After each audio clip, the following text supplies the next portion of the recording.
Alright. It looks like we're live. It looks like we're ready to go. Compared to last week, I made myself all nervous by getting excited for the game. Alright, I'm assuming my microphone works. If it doesn't, too bad. Chat in the Slack. In the chat. Maybe my wife will see and come tell me. Let's have a game.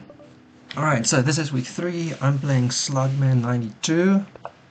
Slugman plays the King's Indian Defense, or like the Benoni Benko, I think. I think we're fairly predictable, both of us. At least for the opening. So here on move 2, we might be... Oh, okay. I was kind of looking forward to the King's Indian. But okay, let's just go ahead then. I know in no way force or want to peer pressure anyone, but it's winter in Japan, by the way, so I've got hot wine. I guess in Europe it would be mulled wine. I'm not even sure about the pronunciation, but I'm a big fan. It's delicious. Alright, let's take that pawn then, and I guess a6, unless he's got some other trick. No, it's a6, okay. So there's a few moves I can play in this position. I think my opening tree would say I play the pushed pawn variation, where I just move the pawn up and let black take it with their queen or something else at a later stage. But basically I don't want to connect their A pawn to their C pawn. I did also say I saw a really nice watch party game. I don't know if you guys know about the watch party Slack group. Really nice. I think that was Scribbs' like back in the day creation, if I'm not mistaken. Anyway, there was a game shared yesterday or today on board 1, and white played e3, and I really liked the way the position looked at the start. So I was considering if I should play that today. But I think I'll just stick with what I generally know. Let's just give that pawn back. I'm sure black is still in preparation. If they had any look at my opening tree, this would be very familiar still. And by the way, if anyone doesn't know what opening tree is, go have a look. It's an amazing tool, especially for our online leagues, but also just for yourself. So I could look, for instance, at what Slugman plays in this specific handle on Lichess and chess.com, and they had a few more games on chess.com than Lichess, but that's why I knew it would be a kid or a Benoni Benko situation. And I say Benoni Benko because I forget which name is which. I think this is the Benko accepted passed pawn or pawn return. That's the name. Pawn return. But sorry, my point was, it's also really just a good tool to look at yourself. So, okay. I'm just going to finish that thought quick. It's really a nice way to look at yourself, because what you could do is you could open up just, your own opening tree and have a look at, okay, well, against this opening, how do I score, and when I went wrong, was it a kind of a trend, like I did the same kind of general mistake, or was there a lot of different mistakes? So it's a really powerful tool just to have a look at your own performance as well. As if you've played multiple games on opening, you can have a look. Alright, e6 immediately, I don't really know that. It does allow me to push my d-pawn and kind of block up. I'm assuming black can take and keep the pawn though, because that looks crazy. If I can keep the pawn on d6, that's got to be so bad. Alright, so if I push, if they take with their queen, they've got 2 attackers, I'm losing the pawn. Okay, so pushing can't work, unfortunately. I can only defend the pawn with my knight, so I guess... I mean, these things transpose, right? So black played e6, but d6 is another move. e6 eventually kind of comes in, and then after e4 we kind of trade off and whatnot. So I guess this is maybe just a move order. I don't know if they've seen that I haven't faced this, or maybe I did. I actually feel like I've looked at this before though, and I think I actually did. So I'm gonna go ahead with the knight. I think that's the right move. Um, I actually don't think black can take here. You know, take with the pawn, take with my knight, take with their knight, take with my queen. I'm on the rook. The rook has to move. I feel like I've seen some kind of line like this in my prep. And maybe it's a bit too fast, but I will reveal later where my prep is. Actually, I think I might make actually a little bit of a YouTube video about kind of where and how I save my repertoire in general, and then kind of in specific, like I just had a tournament in Kyoto. That's what I've been making the videos about. It was a really nice place, really nice tournament. Obviously, I would love you to go have a look and tell me what you like and don't like. I know not everyone is keen on long form videos though, so don't feel pressured if you don't really feel like watching it. But for instance, leading up to that tournament, I didn't go through everything, right? I kind of have like a menu and I just picked, all right, I think I might play this and this and this and this, and then it just looked at kind of like the basic lines within the openings that I was kind of feeling like playing. Oh my goodness. Guys, this can't be right. Okay. I don't know if black is, I mean, I say it can't be right. I don't think black is like massively losing, but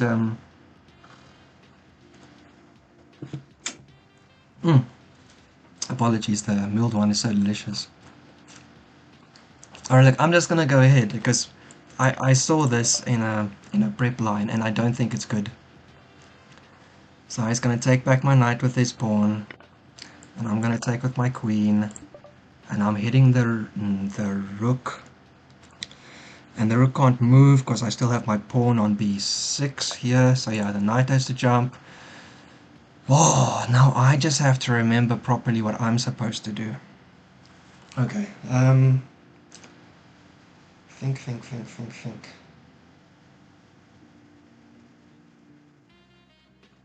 This is so interesting. I really didn't think. Actually, when I was looking at the few lines, I was like, oh, no way I'm gonna face this ever. And here we are. Just goes to show you never know.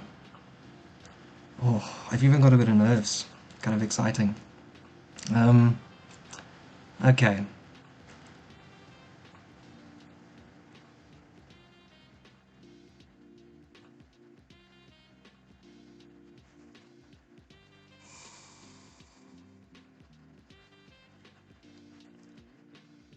What was the point of these moves? Okay.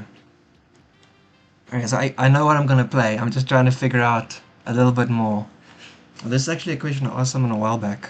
Oh, when I was joining JG Georgian on his stream, I asked him as well. In this kind of position, I know what I'm gonna play now, but now do I use my time to kind of have a look at some of the complications, or do I just play my move and then kind of, you know, see what black does? So I'm gonna go ahead and just play my move. I believe the move is knight f3. And the reason is I can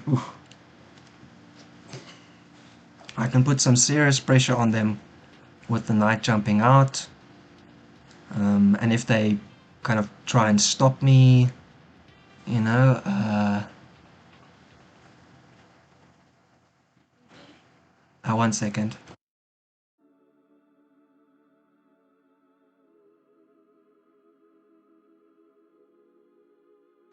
Alright, I'm hearing from the wife that my background music is a bit too soft. I'm gonna make it a little bit louder. I don't know if it matters if it's... Alright, you can chat it, say in the YouTube chat if it's too soft or too loud or something. Okay. Interesting situation. So, black's got a few choices. None of them are ideal, I would say.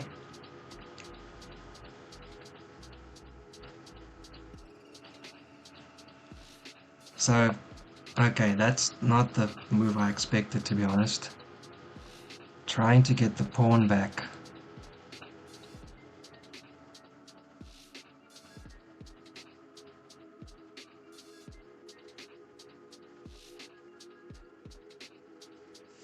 So I'm gonna jump my knight in. I can attack that, but it doesn't actually help me much.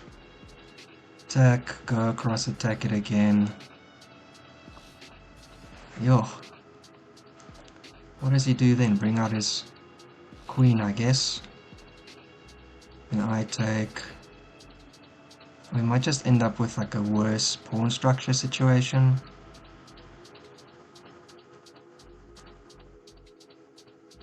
There's some other variations here as well though. So the line I looked at, you know, I don't have to play that line. There's some other stuff that looks interesting as well. You know, I can hit the queen with my... Nah, that's bad. Alright, no, I think actually maybe there is only one move here that's worth playing. It feels scary though. I've got my queen way out for some random reason, and I've only got one minor piece developed.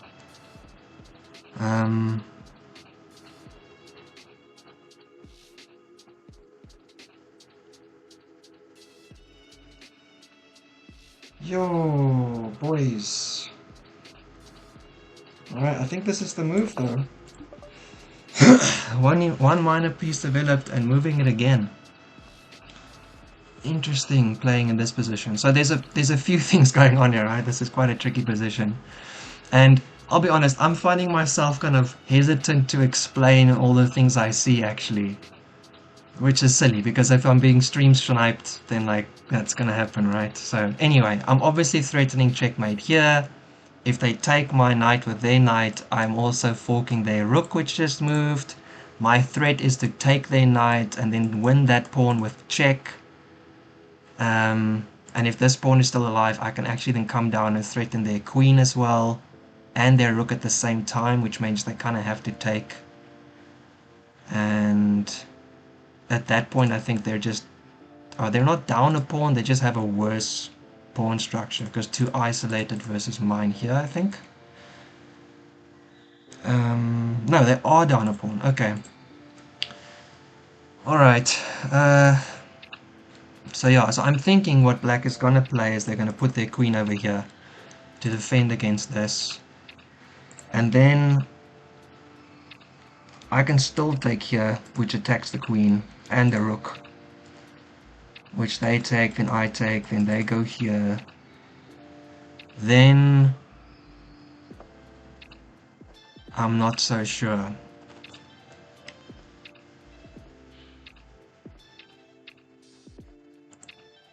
Queen up.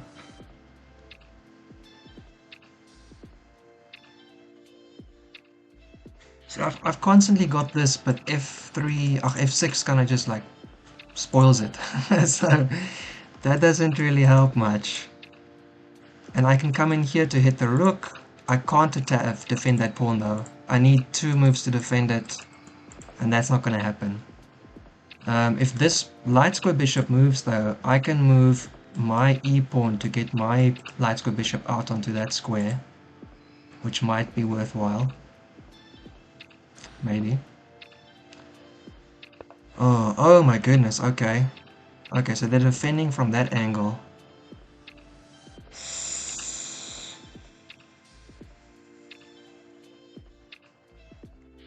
They're also double attacking my knight.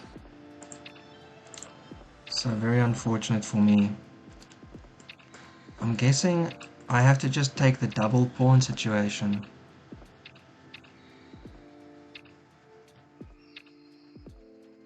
And then I can attack their queen. Yo, man, this is some tricky stuff.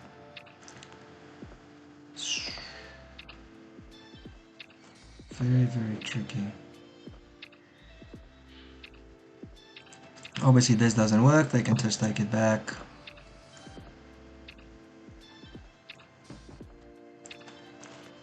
If I threaten, they can still take, my knight is double attacked. Yeah, I think this is the moves I saw, but I'll be honest, I'm a little bit unsure what's best here. I also gotta be aware that although this pawn's in the way, my king's side is... my king is still kind of in the middle of nowhere. Take, and if I check, then they can kind of just block with one of their minor pieces, so that doesn't really help much. I can take and oppose queens. I can take and put my queen here.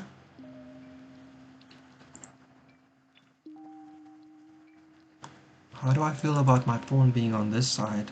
This opens up there, but they're going to take with their rook. Two isolated pawns, three isolated pawns, versus my two on this file.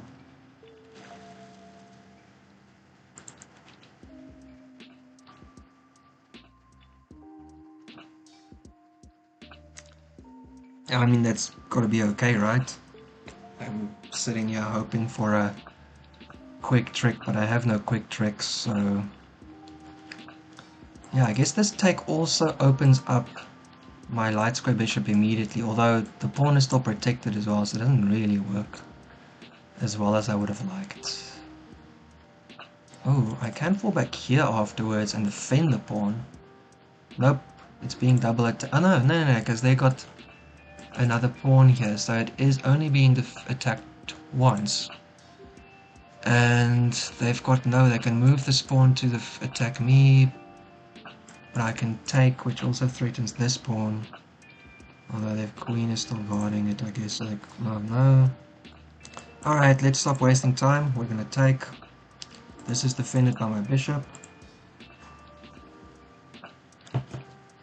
So I guess actually in this position I'm hoping that they take with their queen, because then I just take and it's three isolated versus not. I've got 2 pawns lost, they've got 2 pawns lost, but their structure is a fair bit worse with those isolated pawns and the doubled ones. So they get to choose doubled pawns isolated with queens on or off. I guess that's kind of the main choice I'm offering here. What if they do something crazy, like they don't take back? Oh, they don't just check with my queen and win like trade queens, so that's very silly, yeah, fair enough. So I was just like, what if they, for instance, take the pawn, you know, some completely unexpected move, but I can just check and kind of force the queen trade anyway, so that's terrible. So yeah, so here's the options black has. There's no checks here. Their own pawn is stopping their vision from checking. Guys, this mulled wine is delish. Don't drink if you're underage in your country, obviously. Don't drink and drive. Don't be an idiot. Some people get affected by alcohol way more than others. Alright, sorry, let's get back to being slightly more serious. This pawn is hanging slightly, so if I go here, they can't defend with their light square bishop, because then I will take the pawn. So either gonna be a... No, it's not. It's gonna be their dark square bishop. So if I go here, dark square bishop, I've got nothing happening really. I've just helped them develop, so I don't like that. So either... well, this is what I said earlier, right? I bring my queen back to defend this pawn. And just cause them a bit of heartache, I guess. Oh, they can hit me. They can hit me with their bishop over there, though, and then I've got nothing. So, okay, so this move not looking so good. Keeping that pawn isn't really a priority anyway. Yeah, I mean, I didn't expect to try and take queens off this fast, but maybe that's just the plan. And I can see, you know, like for instance, I go here, they bring their bishop, I trade, take with the bishop, my rook comes over, they take this pawn, and then my pawn is double attacked, so I guess I push it up. They get a check, I can block it, maybe we trade, but I mean, queens are off the board, so it's not such a big deal. I still probably want to play e4 at some point, take my space in the center. Yeah, I mean, I can go here, but I see no massive value. They'll still put their bishop there. What did that help me, you know? So I'm basically going to put my queen somewhere and then take. So I guess I have the choice between here, maybe, to make them get, you know, give my bishop some... Oh, but then it has to jump back to defend anyway, so it's kind of a pointless move. Alternatively, I can get my pawns kind of doubled up in the center, so I don't have an e-pawn. I can take with the g-pawn, but that looks ugly. This is very solid, if a little bit lacking in, you know... control. Okay, what didn't I didn't like this because of the bishop.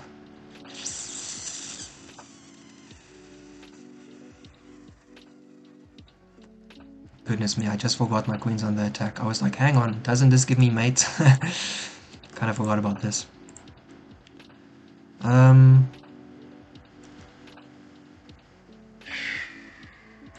Check, they defend with their dark square bishop. Doesn't really help me in any way. This is still under attack. Then I can go here, I guess. They castle. Nah, then they just castle, then I'm screwed. So actually, black's got a lot of activity now. I probably need to I'm gonna just go for this. I also, because I've moved it and I've got move confirmation on, I feel a bit bad to move it and go, oh, hang on, let me rethink that move. You know, that's a bit far. Actually, from the last stream last weekend, someone apparently came past and had a look at the stream, and I forgot who this was on Slack. And they said that they were surprised to see a lot of arrows on the board. And isn't that illegal? Not allowed in the league. And for anyone wondering, basically anything you can do on the Lichess board is allowed in the league because it's a Lichess based league. We can't restrict people from move confirmation, drawing arrows, and taking notes during the game. It's up to you to decide how much of that you want to use. Also the risks that come with that, you know, like you might be so intent of writing down the potential 9 you want to do, you forget what's going on the board, or you draw a million arrows and you confuse yourself. The one I personally think is a pretty good one is move confirmation, though, because it has happened. I have mouse slipped and it is immensely frustrating, specifically if it's kind of a tense situation. So for those of you who play OTB, you will know there are games where you get actual nerves, right? Like your fingers start shaking a little bit. In Kyoto round 3, me and my opponent were both in serious time trouble, and I was in a losing kind of position, but I had a queen and a knight like around their king and queen, just checking them constantly, and we both had like under a minute constantly. And there you can see, I can see from my opponent's hands just trying to shake a little bit, and I know like as I'm writing my moves down, my handwriting always terrible, it's even worse. So in those positions, if it's that serious on the board, you don't want to be mouse slipping by accident, you know, because you didn't press down the button properly or something silly. So yeah, that one I will definitely always tell everyone, move confirmation. It's not there for you to put the piece on the square and then reconsider the situation. You could technically do that, but much more just to avoid those absolutely heartbreaking moments where you accidentally drop your piece on the wrong square by accident. Oh man, just thinking about it makes me sad. Alright, things to consider. Basically, I have to get rid of that queen. The queen and the rook coming down on this queen side of mine is super dangerous. That pawn is once defended, I can defend it twice. I can't move it because the queen's hitting my rook. I also can't budge the queen, you know, with something like this because, well, then I get this, but that doesn't help much. I just dropped a piece for a pawn, they can defend. Unless this pawn is still there, in which case maybe I can try and do something like this, but I don't think that's worth it. Okay, here we go. This capture looks just disgusting. I think this one's fine. Am I upper pawn here? I'm actually just gonna pretend to be thinking about how to capture. I can count. No, I'm not upper pawn because I'm gonna lose that one, right? Yeah, so it is 3 against 2, but it's a terrible 3 against 2, so we're just gonna go ahead. I am hitting that pawn, but they've got to defend it, so I don't think that's a problem.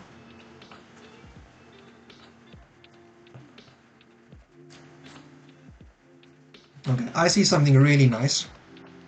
I see that there are no knights on the board, and my light square bishop is going to block up these pawns, and then my b pawn is going to keep that light square bishop right there, and then black's queen side is just immobile. And what an unstoppable force meets an immovable object. In this case, I don't know about the unstoppable force part, but I think that the black queen side kind of becomes a immovable object in the negative sense, I guess. Alright, I gotta develop a little bit. In these situations, it might also be pretty interesting to castle queenside. I don't think I need my king specifically around these pawns. Um, I mean, black eventually might find a way to attack this pawn here, but I would be super happy to trade that or have them capture. Because if we take all the pieces off the board, I think I'm winning. This is no good. So if everything else comes off the board, I think that black loses this game. Because they can't do anything on the king side. I've got 3 versus 4. Although my fourth pawn, I don't even know if that helps me make a pass pawn or not, but it's just an extra one maybe. Although, I don't know, maybe it does. I know 3v3 structures a little bit. I don't know 4v3 because that's not really something I've ever looked at. But yeah, so if everything comes off, black is losing, so they have to now find a way to make complications or to get me to blunder somewhere, fork something, pin something, skewer something, and I'm not trying to trade everything off at any cost, but I'm very happy to get this maybe here, castle, bring the other rook out. That's looking pretty good. Black's counterplay is going to be the a pawn, or pawn wise I guess, besides the bishops and the rooks. I don't think these pawns are really going to be able to make much for them. I don't expect it anyway, because I've got a very solid structure. Kind of immovable in itself. This pawn isn't really going anywhere. I could also consider this kind of structure, whoops, here and here, so putting my pawns on the dark squares, putting my light square in here, my light square bishop here to attack the backwards pawn. Actually, looking at that now, that does look pretty nice. I did say I like it over here though, to just stop everything. What to do?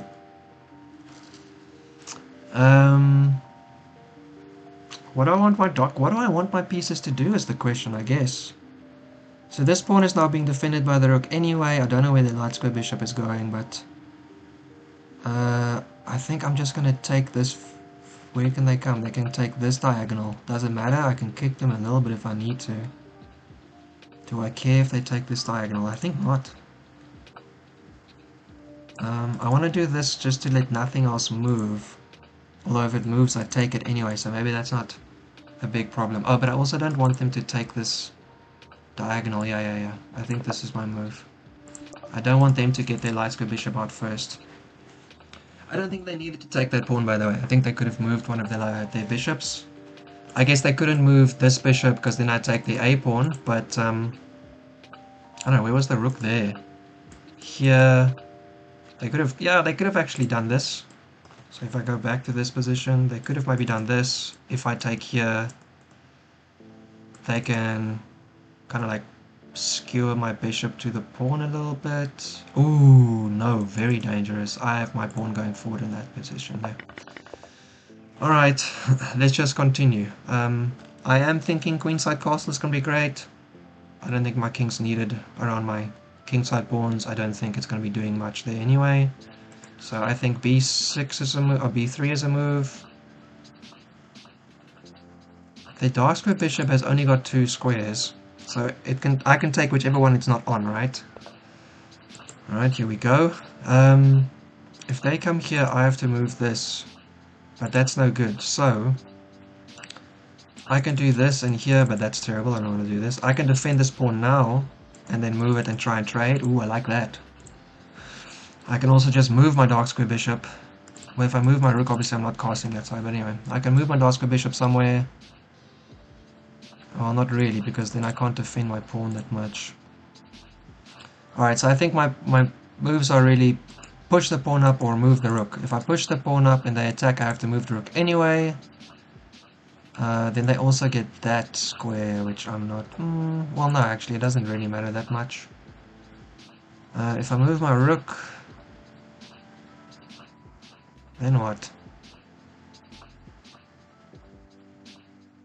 Is there a version where they... no, because I only have... yeah. Alright, so move the rook or push the pawn. That's really what we're looking at here. Nothing else is necessary.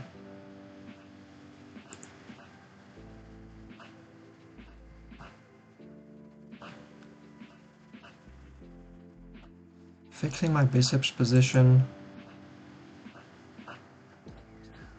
If they don't put their bishop up in this, if I push the pawn and they don't put their bishop up, then I can put my bishop on the long diagonal, which would be absolutely fantastic for me, because again, I don't think this is the most critical diagonal. It does stop me from castling long maybe, but I can still castle normal. I could also just put my king up and move my rooks out. Maybe that's, depends a bit on what they're doing, but maybe that's not the best. If I move my rook though, it's kind of a done deal. So I think I'm going to go ahead with my pawn here. If they come out, I can move my rook, I can challenge them on the diagonal. If they check me, I can block with my dark square bishop. And, you know, if they try to run away...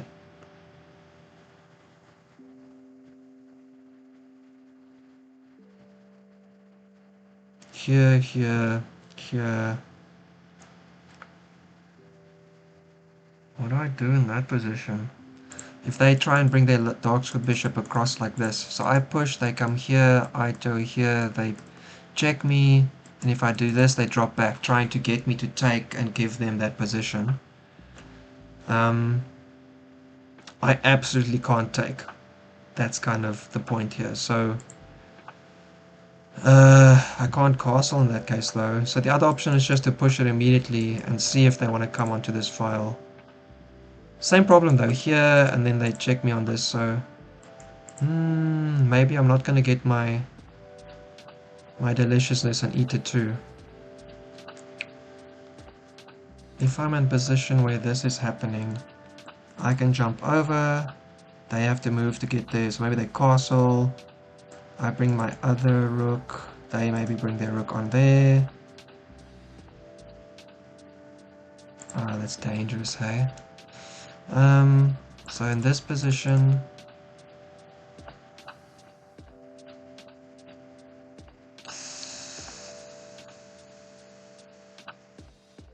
very unsure what to do here, hey? I wonder if black is seeing this. I mean, I can move over. Where's my dark square bishop? That's here. I guess I can defend like this. Two defenders. Alright, I'm gonna go ahead with my plan. Oh, my mulled wine is done. Mulled wine. Mulled wine. I was gonna say type in the chat how you think you pronounce it, but I actually don't think you can enunciate it. Even if you could write out the proper enunciation with the correct characters, maybe most people won't be able to read it. I know there's a script for that, or like a way to write it, but I don't know how to read it either. Anyway, in Japan we mostly just see it as hot wine. Oh yeah, it's my general plan is they're gonna go here, I'm gonna go here, they're gonna check, I'm gonna block, they're gonna go back, I'm gonna go here, they're gonna castle, I'm gonna bring my other rook, they're gonna bring their rook over to pin my, yeah, here we go, and then I'm gonna push my rook up, so then my rook and my king are defending my dark square bishop, and I can bring my other rook in here maybe, so yeah, this is all kind of according to what I saw. I can also just move my king immediately instead of putting my bishop here so it doesn't get pinned. So if they check me, I just move. Ooh, I did not see that. Shit.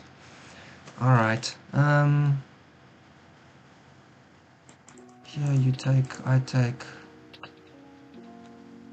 Maybe you save it. Oh man. Yeah, that's a problem. I didn't see the fact that my rook is gonna get trapped. I was getting a bit too fancy maybe. Alright, maybe I should just give the exchange this way. The other option is that I push, maybe they take the exchange, then I take, no, that's terrible. Okay, so this is really my only option. Giving the exchange. Ooh, man, that's tricksies. Alright, I think this is the only move I got. They can check. I have to move because I can't. I mean, I can do this in that case, I guess. And if they castle, I can also move my king out the way. They're probably going to take, I take. Check, I come out of the way here. Oh, interesting times. Oh, sorry, I already moved it, so I gotta do it. Oh, man. Oh man, oh man, oh man, didn't see that. It's getting a little bit too... I'm assuming my angle is a bit bad. Getting a little bit too distracted by the Mool wine conversations. I wonder if that position overall is just a little bit... I guess that means actually that my light square bishop move was a little bit wrong. Yeah, okay, well, we're gonna have to take that, so... What's it now? Winning pawn structure, but down the exchange. Alright, I guess they're gonna castle, because I'm hitting this pawn over here.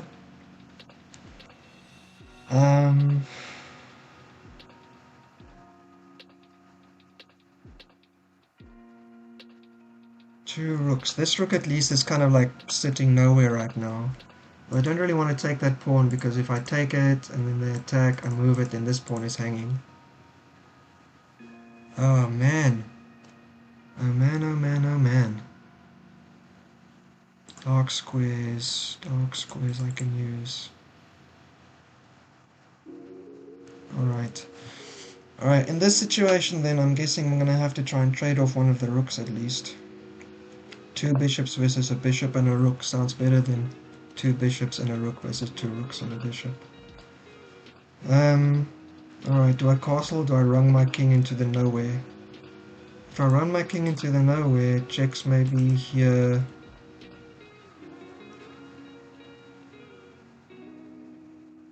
It's blocking in my own dark square bishop at that point, that's kind of silly.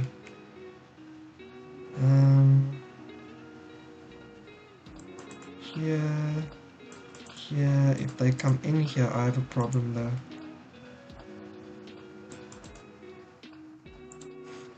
Let's see. So I'm basically thinking if I don't castle, if I keep my king super active. If I do castle, then I guess the problem is really I can't take any of these files because I have nothing defending these squares, so whoopsie daisy. So ideally I would love to get my rook on the open files, but I can't castle a rook in here anymore. Oh my goodness. So my thinking was maybe even I push... I mean, they can just drop it back somewhere, right? Push up. I don't think this helps me. Basically, my plan is how to get this rook into the game.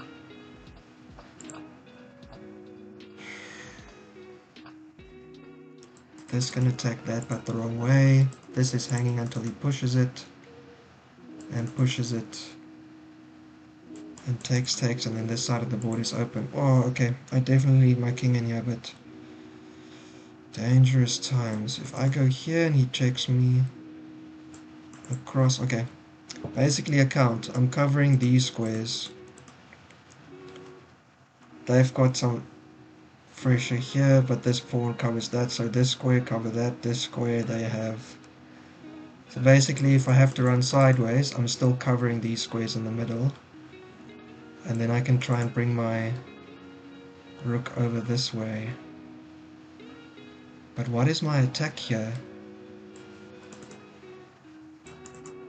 Can't try and get him off this diagonal like this maybe? So I can get in here? Basically that structure, right? Where I take control of the dark square, of the light square diagonal. Man, misplayed it a little bit, didn't I? Alright, so does king go forward or this king just gonna chill on the back rank? Forward maybe a bit better. Here I get checked, I just move again. I don't want to block, move again. If this is where I'm going with my king, then I don't know if going up is really worth it. And then my rook's gonna come here to opposite, or do I put it on this? On this I can attack. Oh, it's actually pretty better actually. So here, maybe coming over with the idea to do this. Yeah, if these two drop off, I would say my position is a lot easier to play. Yeah, okay. So no castle. I'm just gonna run my king sideways. I'm gonna do this. And see if black wants to fight me on the diagonal or check me. I'm guessing that's kind of what they're going for here. This is a push they can start doing, but it's going to take a little while. I'm going to bring my rook out. As long as I'm on dark squares, their bishop can't really do much to me, besides kind of keeping me hemmed in, so let's see. I'm mega regretting the way I've played that. Oh, I'm so sure that white is better in that position, but now I've made it difficult for myself. Not a great move, not a great show. I've got some other ideas. You know, I can bring my dark square bishop in here, which means that, I wonder, would they give up their rook to get the pawn straightened out? Honestly, I think if they do, it might be bad for me, so in that case I think I would rather just take... I don't think I can straighten out black's pawns. If I have to do that, that would be a losing situation, almost certainly.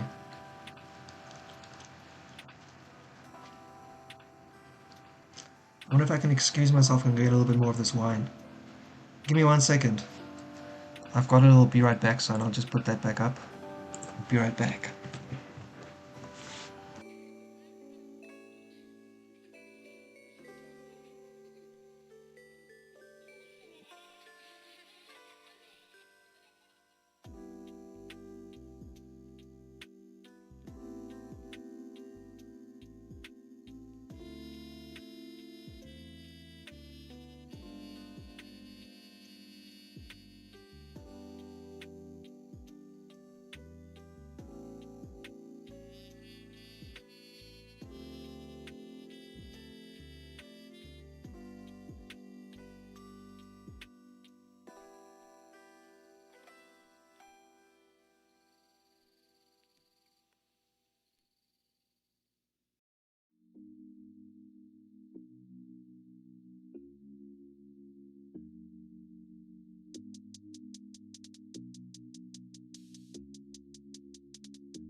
Oh, apparently I didn't unmute my mic. Welcome back. I'm back.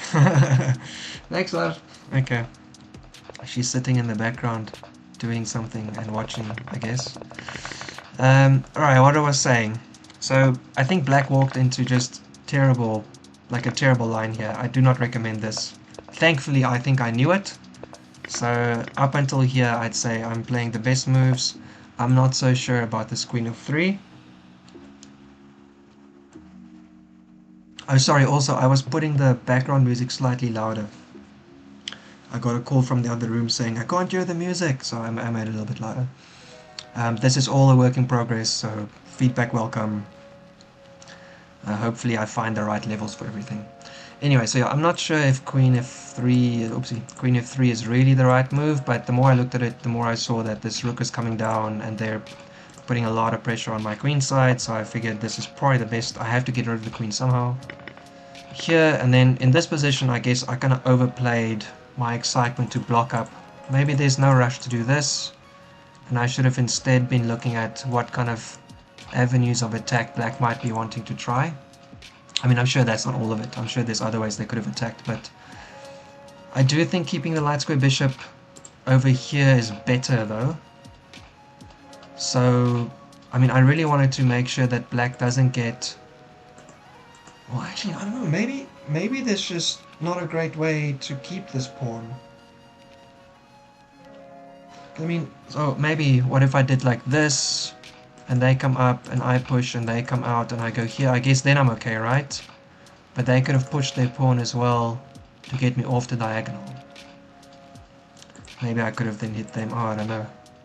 That's a part. Well, that's a thought process for the analysis, I guess. Okay, black has moved. Black is checking me. Okay. I'm literally kind of just counting the squares I'm controlling here to make sure. Well, you're on this file, so you can't really... Can't go here, can't go here, can't go here, and can't go here. So you can literally only kind of lift up to the front. If I go sideways this way, if you check me again, I can hit your light square bishop. My king is way out there at that point, though. I think that's maybe a little bit incorrect. Overall, I think keeping my king on this side of the board over here with the queen side feels a little bit more accurate, so I think I'm just putting it on the C file. The rooks are also obviously not doing anything on the C file for now. So yeah, maybe we speed up a little bit. I'm just checking here if they try and lift their rook and come over. If I want to attack some of my pawns. I don't think they've got anything here that's really dangerous enough to worry about just yet. I can push there, and if they're playing around here, I can actually push these pawns up, get closer to their king, because I have a pretty good, you know, kind of general pressing sense on their king side. So yeah, I think I'm just going here like I was planning.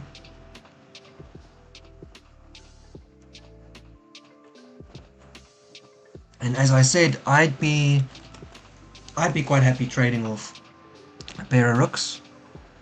The game becomes a lot easier for me if the pair of rooks come off. Playing these pieces on the board, I think, is actually not that difficult in comparison. I have to be careful before I start taking black's pawns, though. I don't want to open up avenues for them to attack with too quickly. But as an example, if these are off and I get to take this with one additional move, maybe I move it back first, and if they attack this pawn I can move it up, and then these two pawns and bishops are kind of like keeping this whole side fixed up, and black only has these avenues to play on. At which at some point I actually would be able to maybe block with one of my bishops even, not in this situation. I don't know, am I overestimating my situation? Is it -2 and I just don't know? To tell. What's it now? So this is now the point of Zen mode is I can't see the amount of moves, but if I was writing it on a score sheet I would know. I'm not going to count now. Alright, after I played Queen C1, would you say that the position is equal, better for black, better for white? And if you want to go as far as to give a number, I'd love to hear it. If you're writing in Lichess, feel free to write it in Lichess. I will read that afterwards. I also obviously appreciate it if you write it in the YouTube chat. That's the first place I'm going to look. That is where I'm speaking now, obviously, so... yeah, okay. That... I mean, you're giving me a chance to isolate another one of your pawns.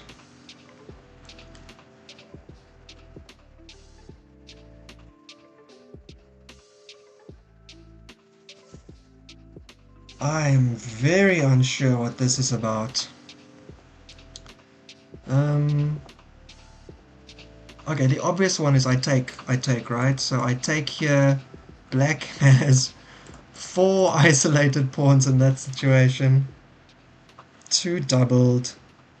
I see that obviously their king is close enough to defend their e-pawn, and they can come into their rook a little, with their rook a little bit. They can get in kind of here somewhere. And obviously if they start pushing, I can't, well no I can because this bishop is okay. They could get up to here without me being able to stop them. But I'd basically kind of oppose and push, and they'd have to run away. Here, man. All right. The thing I saw was if I take and then I try to oppose, they can put their rook kind of here and just wanting for me to take and fix their pawn structure. And this is very critical. If I fix black's pawn structure, I would say I'm worse. So can't go doing that unless I'm able to take some of those pawns. I'm definitely not letting them take my bishop though. So it's either me take or move the bishop. I either take here or I move it, which would be here basically is the only place I can move it where it doesn't just drop off.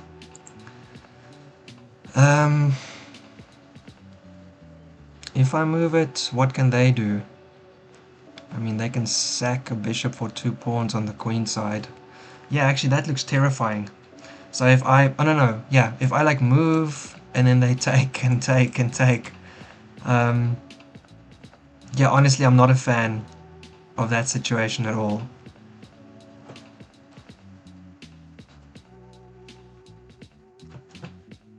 My rook is still not in the game.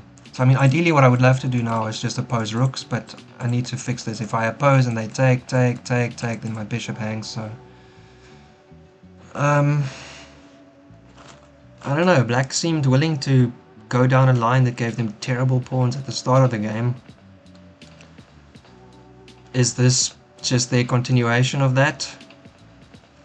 I mean, I'm also seeing that their king's going to be kind of, you know, working on 2 angles because I'll be attacking the back pawn and the front one if I bring my rook over here. And if I go here and then they just put it somewhere like that, I mean, so I can't actually oppose. After I take here, I can't really, I guess I can't really oppose anyway, because here they can put their rook on some of these squares once the light square bishops are away, and I can't take back because then I just give them the better pawn structure again. Although I can take, oppose, and then if they do this, I can go here. Oh no, that's not, because not checkmate anymore. Ah, man. Oh man, oh man, oh man. Alright, I mean, they're coming in, but they have 2 rooks versus a rook and a bishop. I do want to trade one of the rooks, that's kind of one of the points, right? And getting rid of this light square bishop means that they can start pushing these pawns, which I'm guessing is one of the points of what they want to do. Once I attack it, they're going to bring their king in a little bit. I can then attack this.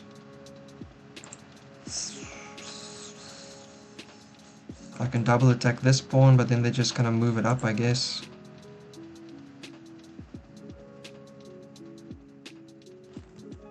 If I fix their pawn structure, then they have a passer that they can protect. That's really dangerous.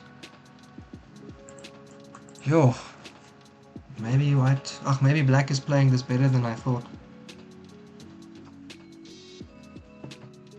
If I go up now and they take, I can take and attack their rook first. And then I can take back, but my position still kind of opens up and my rook is completely in the wrong place. What if I go here and they take, I take? Does this help me? Not really. Honestly, I think I'm gonna have to take. I didn't like the situation with dropping back. Oh, I'm getting way too hot now. Let's take a break from the aircon. For those who haven't been to Japan, the winters are very dry. It's not fun. You get little cracks on the back of your knuckles and things. I mean, putting my bishop back all the way feels crazy. This obviously opens up my blockade. That's kind of the point, right?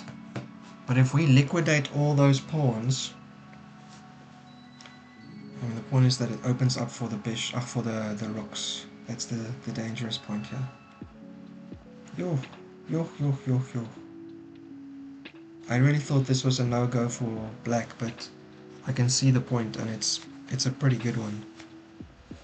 And actually at that point then I would prefer a rook on this to be able to attack here maybe. I can get on here. They can still defend it though. Here.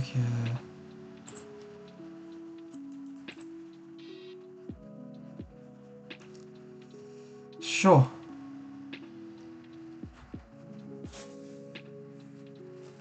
Yo, can it be that moving back is the move?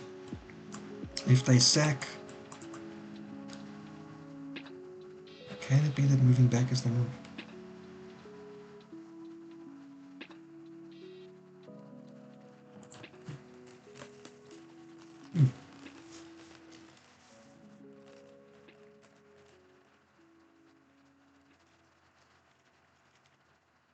I mean, they don't sack, I guess they just push their doubled pawn. I take that, no, well, then they lose it, I guess, so that's maybe a bit dangerous. So then push immediately, what do they do?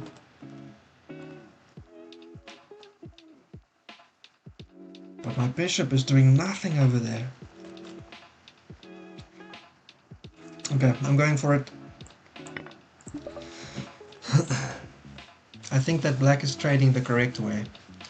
If I get to trade one of the rooks off, I think the position is looking a lot better for me.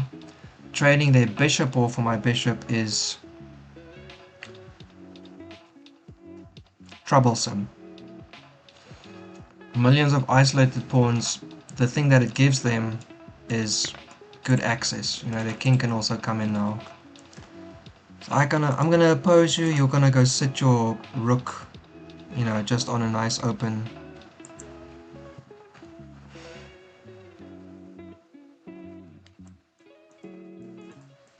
Do I now want to bring my king to the other side?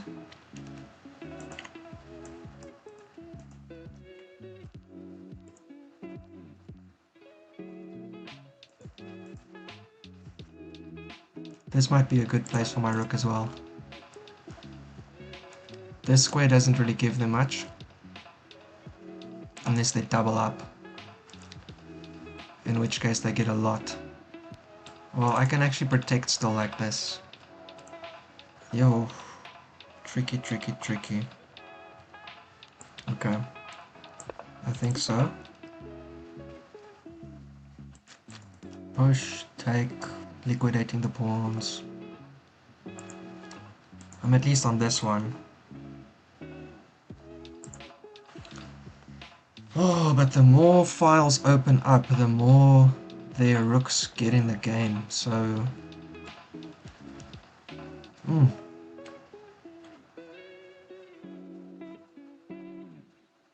I'm guessing they're playing King F7 here.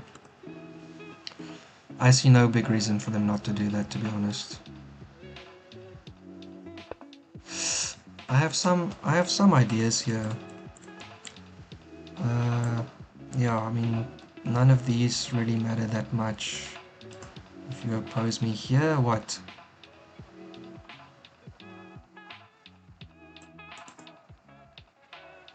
I think these pawns are probably enough to take care of themselves. Alright. Can't play too slow.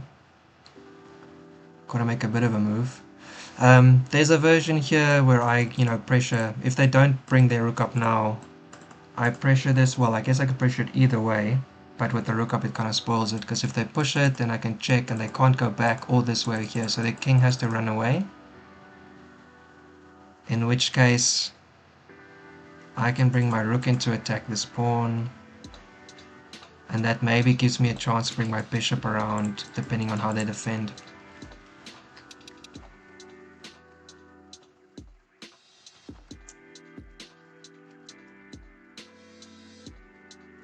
Yeah, so I'm guessing black's best move is to get the other rook lifted up to oppose me on the front side of their pawns. I'm guessing. There's a few other, you know, they can start pushing some other pawns or something as well, but I think that's the best for them. Here. They could also be starting to, like, look at bringing the other rook back, I guess. Which would be dangerous, to say the least. Here. And they're coming in to press me around and take here, so... Oh man, okay, so I guess if black stays active and aggressive, I have to keep my rook around here. Okay, fuck, okay, they found it. I have to keep my rook around here because I need it to help me keep you know, a grip on the back a little bit.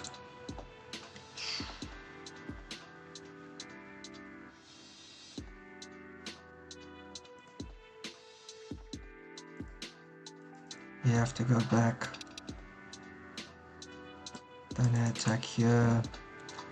I'm gonna make you either... I can kind of force them to put their rook over here first though. I don't know if that really helps me. If I do this and they do this, does that help? I don't think so.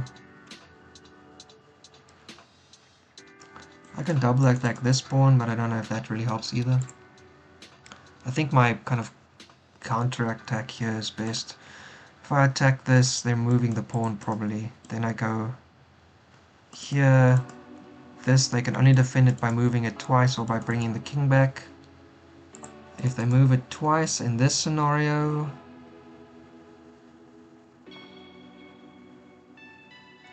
I don't actually know. I'm running out of space here a little bit. You know, I'm not actually threatening to take here, obviously. I don't want to correct their pawns. I can go here and do some checks from the side. All right, I can come back to this square. So I think I'm gonna go ahead and put some pressure on.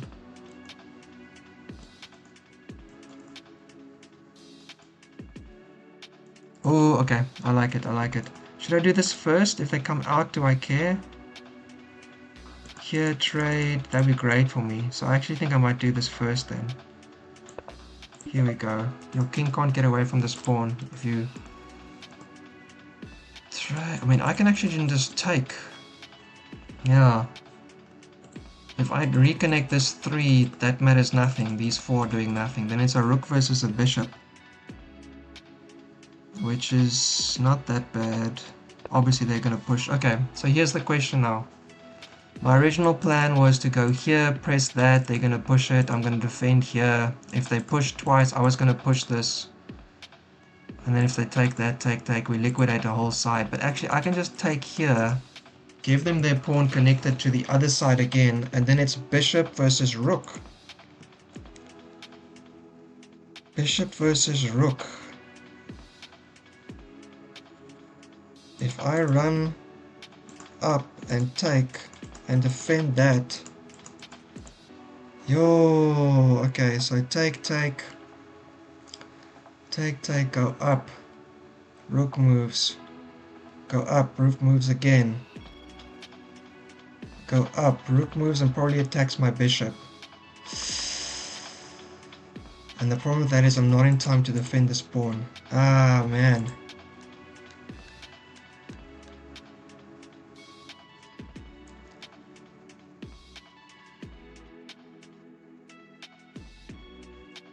Here, here. I mean, they're just gonna eventually push and liquidate these pawns and then have access with the... I need my king on this side.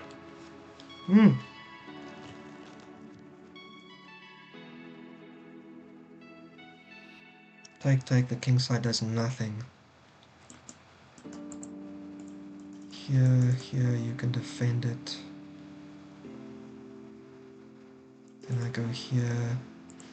Yeah, these 2 double pawns are really just terrible. If you can't keep on pushing it, it becomes a liability. So my pawn here does nothing. It's actually 3 versus 2 on this side of the board. Okay, so take, up, rook up here. Rook move over and I go here. That's kind of the main plan then, I guess.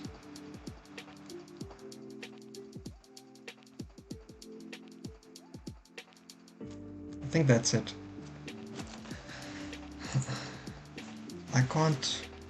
I guess I could do this as well. And here, but I don't think that's really where I want my bishop to be. That's way too far out of the game. I want my bishop on e3, on white, right? e3, yeah. I can also take and attack that pawn directly. They probably push it. And after I take, What do? They can't attack the pawn. Well, I guess they can also defend it with their rook. But then I'm slowly gonna walk in. Should I maybe do that? Okay, I'm gonna take. Either way, all of these situations, trading off the rook I think is good for me. And now I think nothing happens on the king side. And all of this is really about black getting their rook active down one of these middle files. Which, I mean, I can back and forth and we make a repetition and everyone goes home. But my hope is that with the king and the bishop I can make some action happen here because of their broken pawn structure. I mean, this is forced, so black obviously now is just doing what I've been doing, is thinking in their own time, even though they've only got one move kind of thing, right? So, I mean, being up in exchange is pretty winning, right? If I can't use my bishop and my king properly, this is lost for sure. So chop chop here. This kind of structure. Do I want to put my pawns on these squares? Yeah, I'm defending my bishop here, pointing this way. All the pawns being safe. Alright, now the question is how I want to get at this. Do I want to attack this pawn? And see if I can, well, if they do move and I take it. So here and there. Does that really help me? There's still an open square in front of the pawn, so I can move my king across and in. But really, I want to get my bishop on this, so the point is not to win that pawn as much as to kind of just get that the position that I feel is safest for me. I mean, I can also do this. Put my bishop there. Then they can still come in here, right? And then I need my king to basically just be sitting on this square the whole time to defend this. That's not good. I think better here. If they push, I can still come back and defend the backwards pawn, or the backside pawn, so that feels a bit better. Alright, so it's king up or it's bishop a3.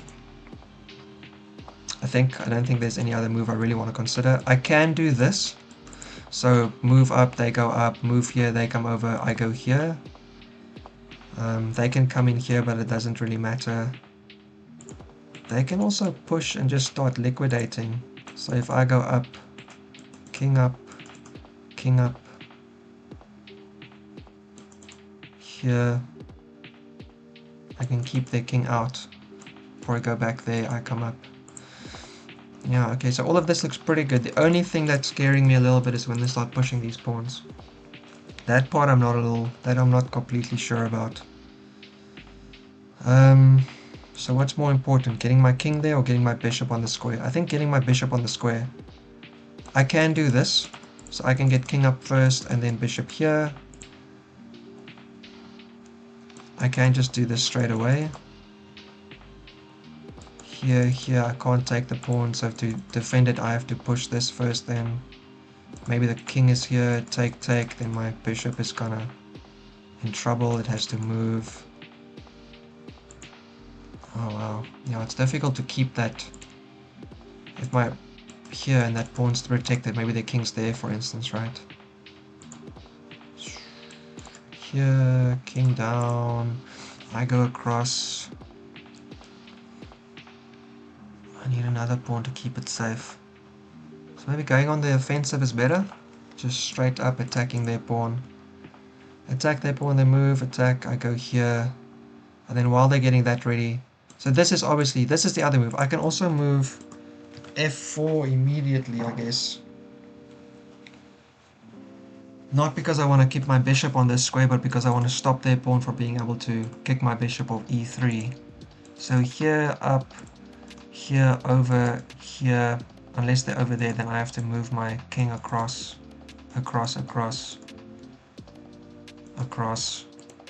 Yeah, I mean, I feel like there's a repetition situation here where I can't let their rook come in, so I'm moving my king in circles and they just keep passing their rook back and forth as well. It's weird to put your pawn on the same color as your bishop, but the other thing is that does let their king come in, so but crucially, yeah, their pawns are very, very weak, so on this side. So if they're not careful in that situation, I guess if they sit their rook here, nothing's happened. Well, I can push it this way, I guess. Here I take, it takes. Here, oh, actually then I'm losing that situation, aren't I? I guess in this situation I push. I can't. Yo! Am I losing? This is bad. Alright, so here are all the moves I'm considering at this point. Oops.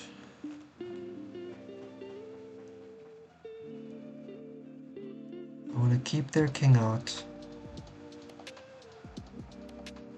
And I want to... Yeah, this thing where they push their pawn and then I take it. I open up another file on the board, which feels a bit dangerous. Here, push, take. They can't attack the pawn, right? They can't, I'm blocking all of this up and this up and this up in that case, but I would go across and down if I could.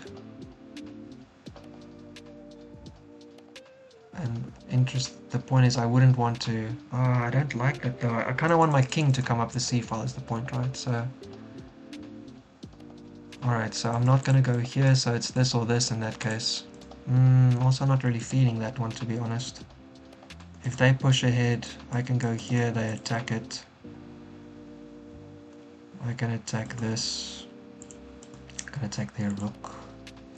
I don't know, this structure, it does keep me from this square, unfortunately, which feels like a very important square. So go up, attacks it, goes back. Gets ready to push, ready to defend. Pushes, I go back.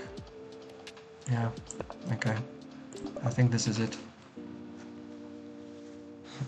I don't know, I'm feeling like bishop e3 is kind of the important one. Playing on the back foot, as they say. Come on, Moldwine, give me some inspiration. Playing an exchange down. I'm not even a pawn up, I just have better pawn structure, so being able to attack those pawns is the critical point. And funnily enough, I'm intending to do most of that attacking with my king.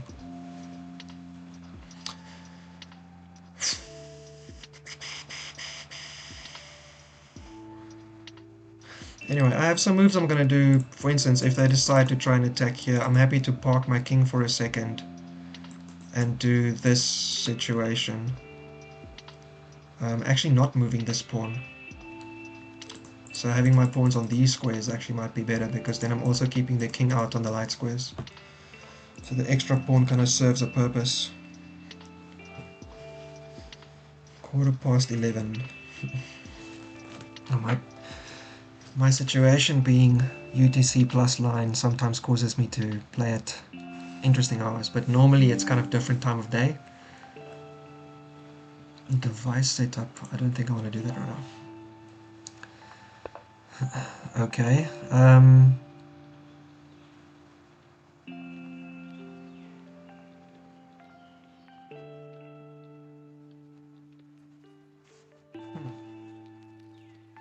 if I now move up and they move down, then I go here. Yeah, I'm good with that. I'm going up. I'm parking it over here. If they move this back pawn, or if they move their king here to defend this pawn, I'm playing g3 to also help cover this square. Because then after they push, take. I mean, I might have to play my bishop this way then at some point. This way. This square is open, unfortunately. I wonder. I won't be able to get this pawn up far enough. I think it's okay though. If this is happening in terms of control, the king only has this side to get into. And with that, my king can help keep it out on this side. So I think that's okay. Alright, I'm going for my plan. Let's hope it works. These pawns are helping cover this, my bishop will help cover that, so I'd actually have their king blocked off in this way. There's no way for it to get in without pushing pawns. And then, obviously what they're doing here, right, they're trying to keep my pawns. Take. Doesn't help me much, does it? There's no version where, well, take, yeah. There's unfortunately no way for these three to make progress versus, or four to make progress versus the three. Alright, you're coming at me. Okay, so black obviously knows that this is the side of the board we have to play on.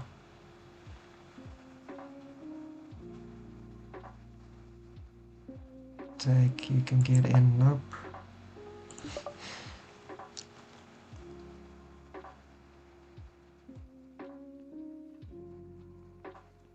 Yeah, I mean this is just them also saying, yep, nothing's gonna happen on that side of the board.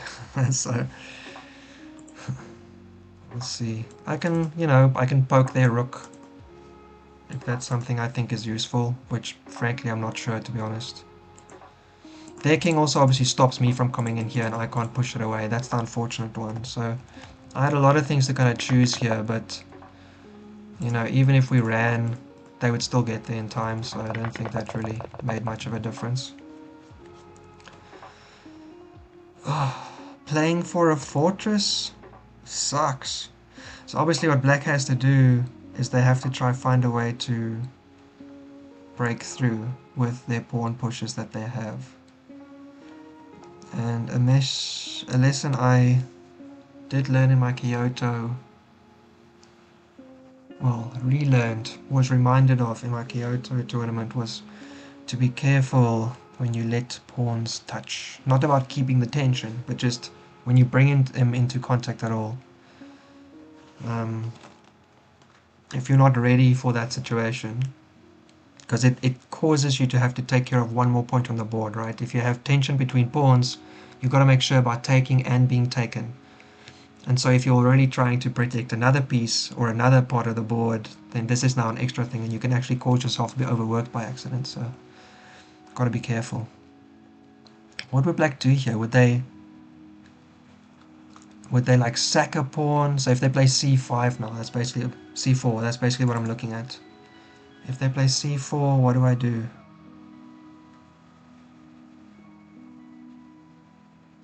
I don't... Oh, okay, here we go.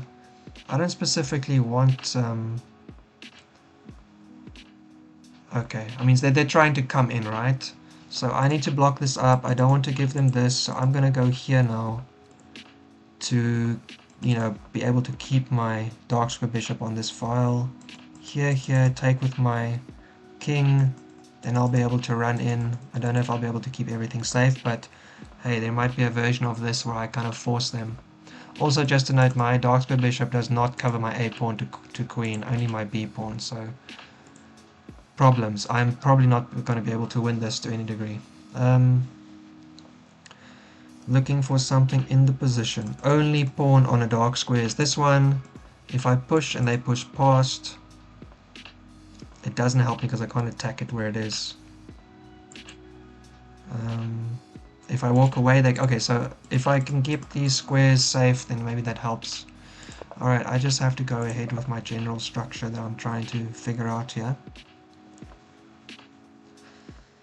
Black's got the luxury of a rook, right? With the fact that they can eventually just open up the position. They can keep on pushing their pawns, and at some point they can create a way for their rook to get into the backside here.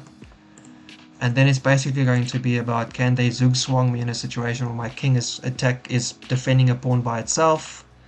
Am I maybe able to catch them in a mistake with my bishop, which is unfortunately only on one color on the board? What is gonna happen? Stay tuned. Next time on Dragon Ball Z. I used to think I'm pretty fair at speaking, but I have made a lot of linguistic fumbles in the last while.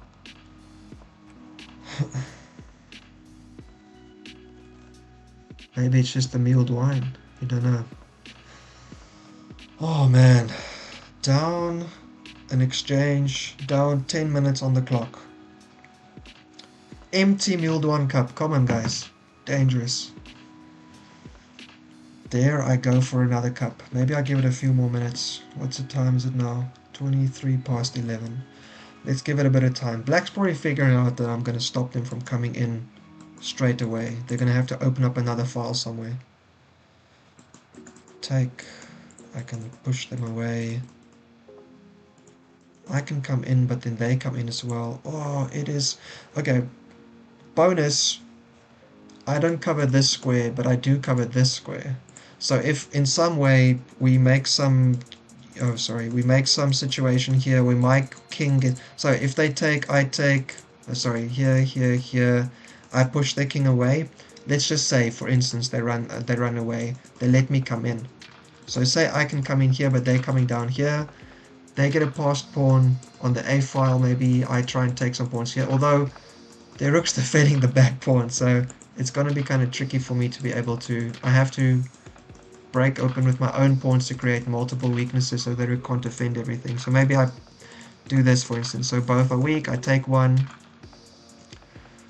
Whoa, long preamble. The point is basically my bishop might be able to keep their pawn from queening or take the queen at the right time, which might be able to buy me the time I need to try and queen my pawn on the king side, if that's the situation we get to.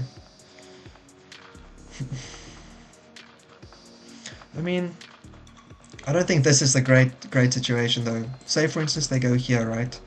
And I fall asleep. I don't know, whatever. Then they push. I go back, they go here. Then my point was I can take this pawn and win it. But then I have to put my bishop on the G3 square to keep the pawn safe. Hello, look who's back. Okay, what's your point? I have nothing to do? I already know that, you don't have to tell me that.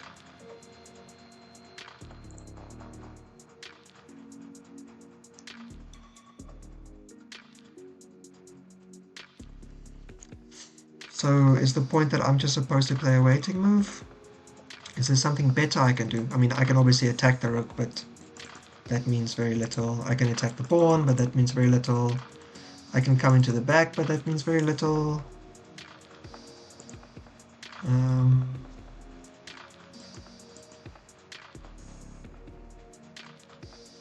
I take in this position. They defend it. I push it. They attack it. I defend it. They attack this one. I cry myself to sleep because now they're taking down the rest. I can't open up the position. I am so screwed. Oh, guys, what to do? I can move one pawn and then just kind of wait for them to arrive. Here. Up, here, here. And they have a passer. But they lose control of this square here, obviously. Not that that matters too much. Then I have to attack the passer or defend my pawn or both. Here. Oh, this is all so losing unless they make a mistake. Alright, the only other pawn move I really think I might want to do is h4. You know, if they push, eventually we can take. My bishop here might be able to keep this structure safe.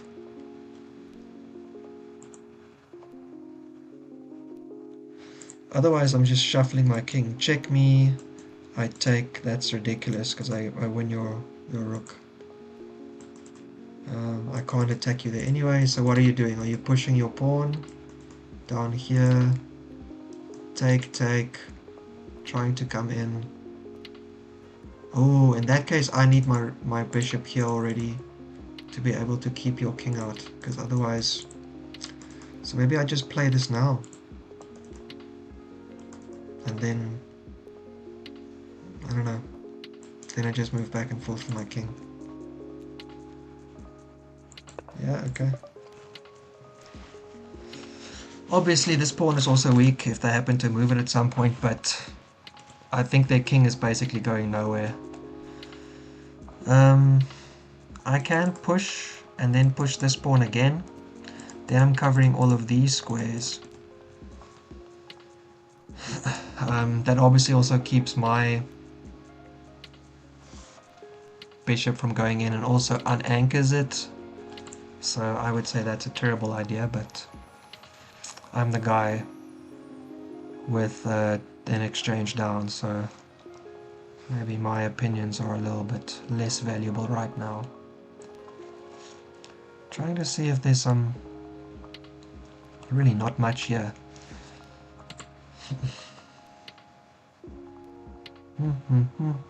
I traded into this position thinking I might have something. They traded off the other pieces correctly. And now being left over with just a dark square bishop.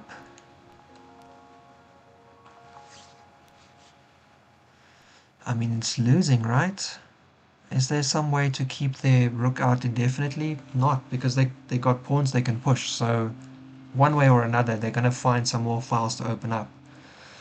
And when they find files to open up, the point is basically going to be,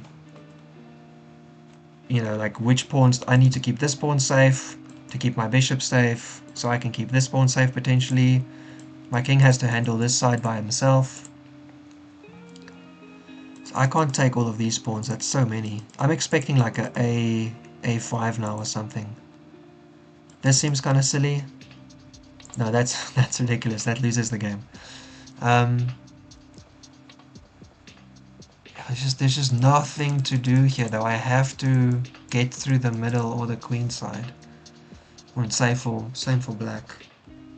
It's a pity. It almost makes me feel like maybe I should take in with the g-pawn to get this structure.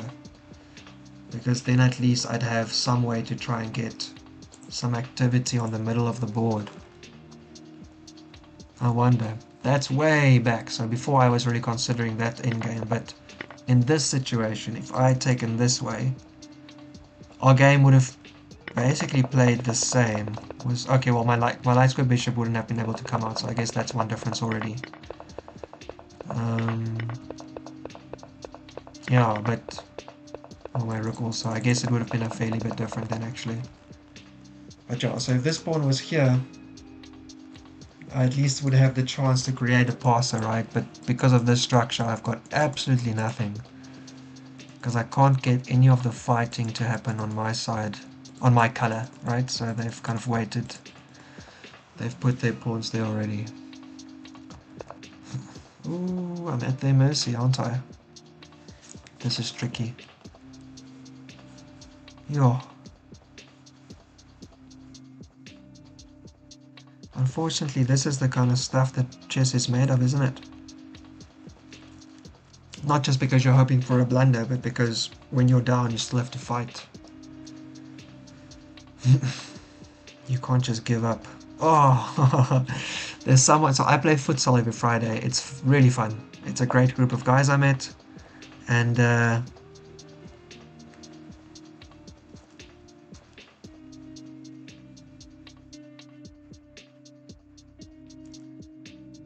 is the point that you're going to come on to d4? I'll get back to the futsal conversation in a second. What is this? So d4, and if I take, you take back with your pawn, which gives you a complete passer. I protect it. And okay, wow, okay. So I'm not going to use the arrows, but I guess this is coming down to like if I'm in zugzwang or not.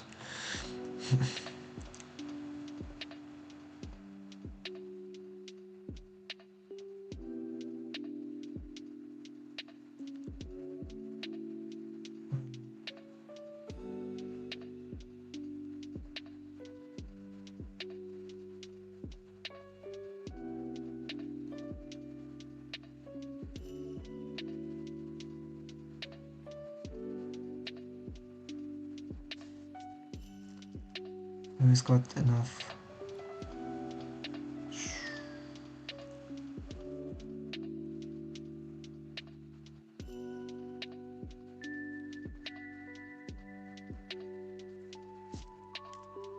Oh my goodness. Alright, this is kind of like a zugzwang endgame kind of situation. If he puts his rook on that square,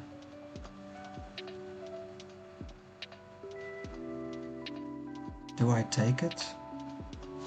I mean, he's also, I guess, protecting here, but I can still do this. And if he comes in... Yes, if he comes in, I can come down. I'm still covering here, so the pawn push I don't think matters that much. Unless he's doing this. In which case, it definitely matters. What if I go across first? Oh, I guess, no. And then he might want to stay in contact with the rook instead, don't I? Here. And my bishop needs to move. Is that so bad?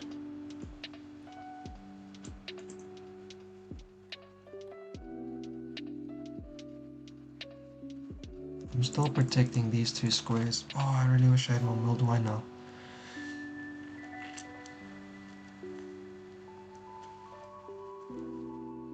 I mean, there's a thing where like I can take, push their rook somewhere, check their king, and start running to get in. I mean, the point is that this structure allows my king in. I'm just not sure if it matters. That's kind of the point. I can fall my bishop back so long.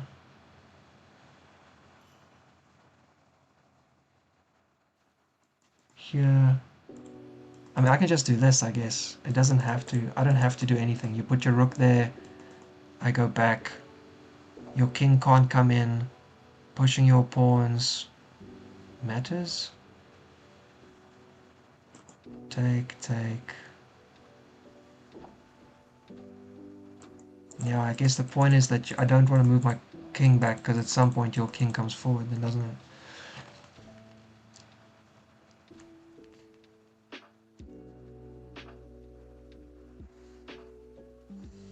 If I do this, I give their king the square, which basically means it walks in and I lose. So although I saw that structure a mile away, it's terrible. Alright, so I'm kind of like loitering with my bishop. The only other move I thought might be worth it is h5.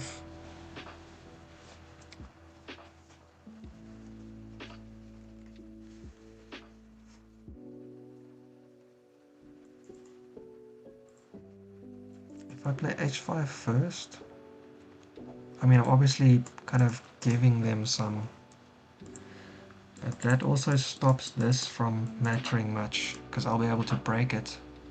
So I think h5 might actually be an okay move. They come in, so okay, now I'm going to start drawing the arrows. They come in, I take here, they go here, and then it's kind of like a zugzwang situation, right? They've got 1, 2, 3 potential moves with this pawn. They want to get the king out of the way and get the other pawn here so they can neck their passer, and then the b pawn becomes incredibly important, so I can't take that way. I need to be able to take this way, which means I need to keep my king here, which means that it's really down to like who's got enough pawn moves. I can sack a pawn here though. If they take, I can take.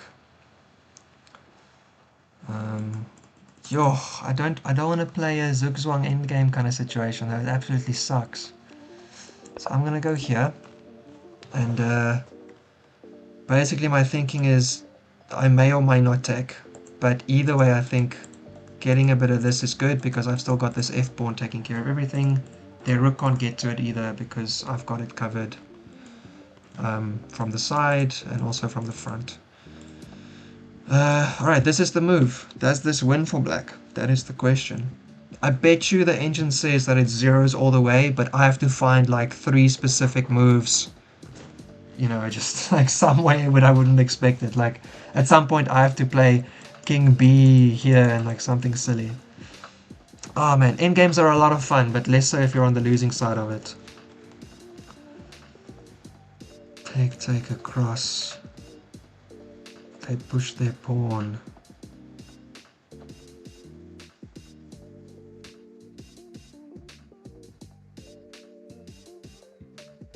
See, I'm never threatening anything with these kingside pawns. They can't, unless black moves something, they can't progress. So, okay, here we go now. Are they coming around to the other side of the board, I wonder?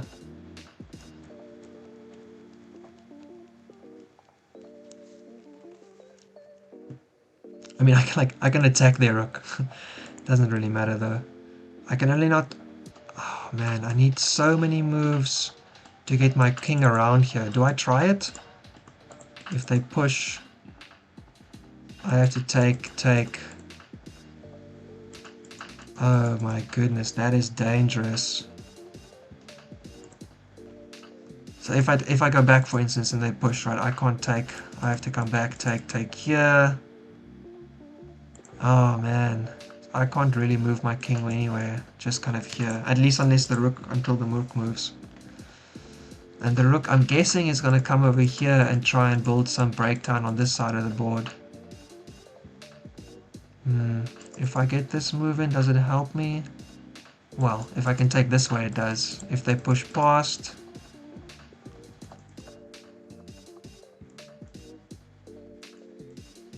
then I just kind of liquidate the pawns. Yay. Doesn't help me much. Oh man. Alright. Oh man, oh man, oh man. Alright, I wanna wait for this rook to go somewhere, so it's probably gonna be a bishop move just to kind of like spend the time. Otherwise I can move my king here. But then I can't do this anymore because if they push past, it doesn't help, so I can't really move this. Oh, I hate playing fortress positions. This sucks. Here. Alright, we're just gonna move. And Wildwine, be right back. Putting the be right back on my face. Here we go.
Alright.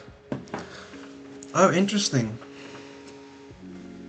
So they're gonna sack a pawn then, I guess, to get in at the back. But I don't know if that works. I wonder. I mean, I don't really have the luxury of figuring it all out. I just have to play. I could have moved my king back as well, I guess. But then I get their king. I let their king in, so that's kind of not good. Although, I mean, if I moved here and king down here, then basically I had to just move back. So maybe that was an option. Maybe I moved a bit quick there.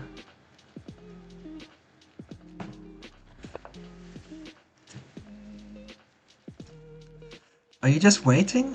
I mean, I can wait as well. But this is the thing, I don't want to move my king away in case they, Oh, I can do this, and then just put my bishop here. It still covers everything.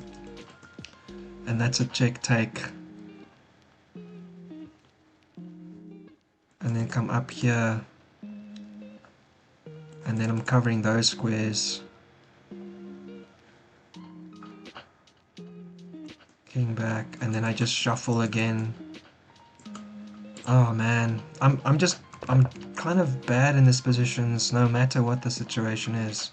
I don't want to let them in because I don't want to have to run around with my king in the back to try and defend this pawn. Although if I do this and they come in, you know, and I close up and they attack here, this is obviously the move that they're trying to play, right? They have to move their rook away to do it. Yo, this is interesting. As a puzzle. Not so much as a position in the game though. If I push and they let me through... I already looked at that. I can't do anything.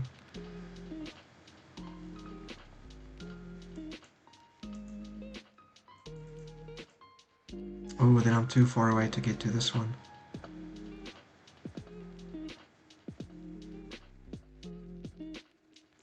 Then I have to go here. Then they attack me. Oh man, okay. So if I move my king, and they move here, I can't take because then my king is too far away from my A pawn. So my king is basically stuck. It can't go anywhere. Unless I go back. Oh, okay. So here I may be okay. Here, they, oh no, they check me and life sucks.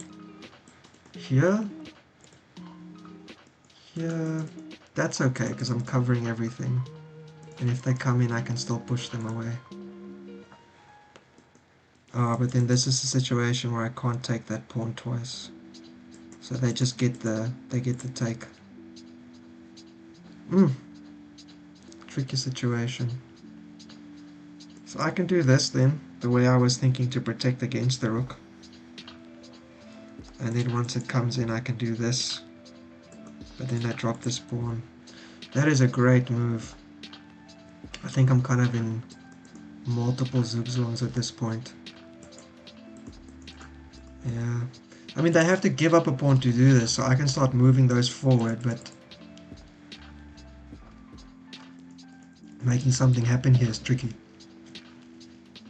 But I think that's basically all I can do.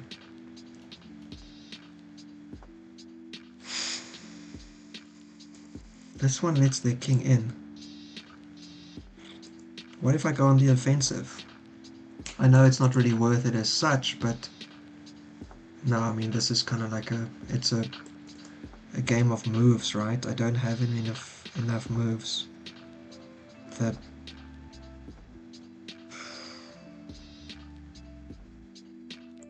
Ooh, I'm actually not the biggest hater of this, to be honest. If I go here and they let me take, if they come in, this is still defended, I can just walk over. Oh my goodness. What if I got here? If I go and they take, I take. Their king can't come in, I'm coming for this pawn in that case. I don't think I'm actually like winning, but I am actually also attacking this pawn twice. If they're here and they push past, then I push.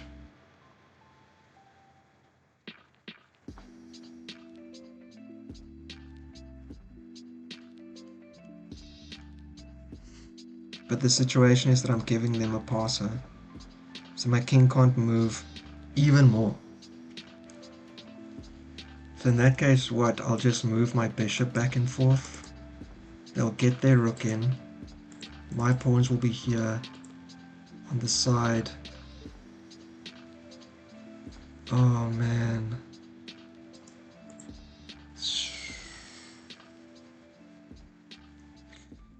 I'm not gonna lie, it's actually really fun.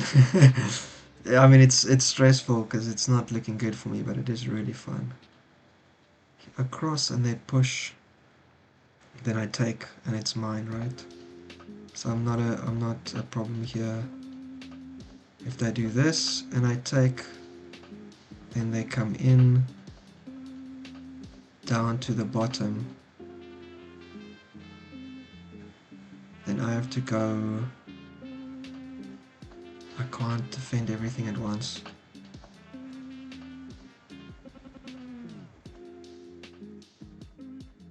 So I guess I don't actually. If they push, maybe I just drop my bishop back.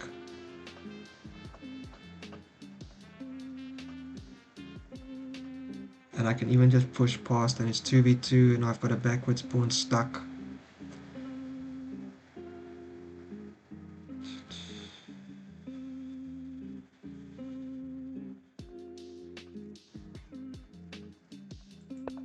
I think this is my move.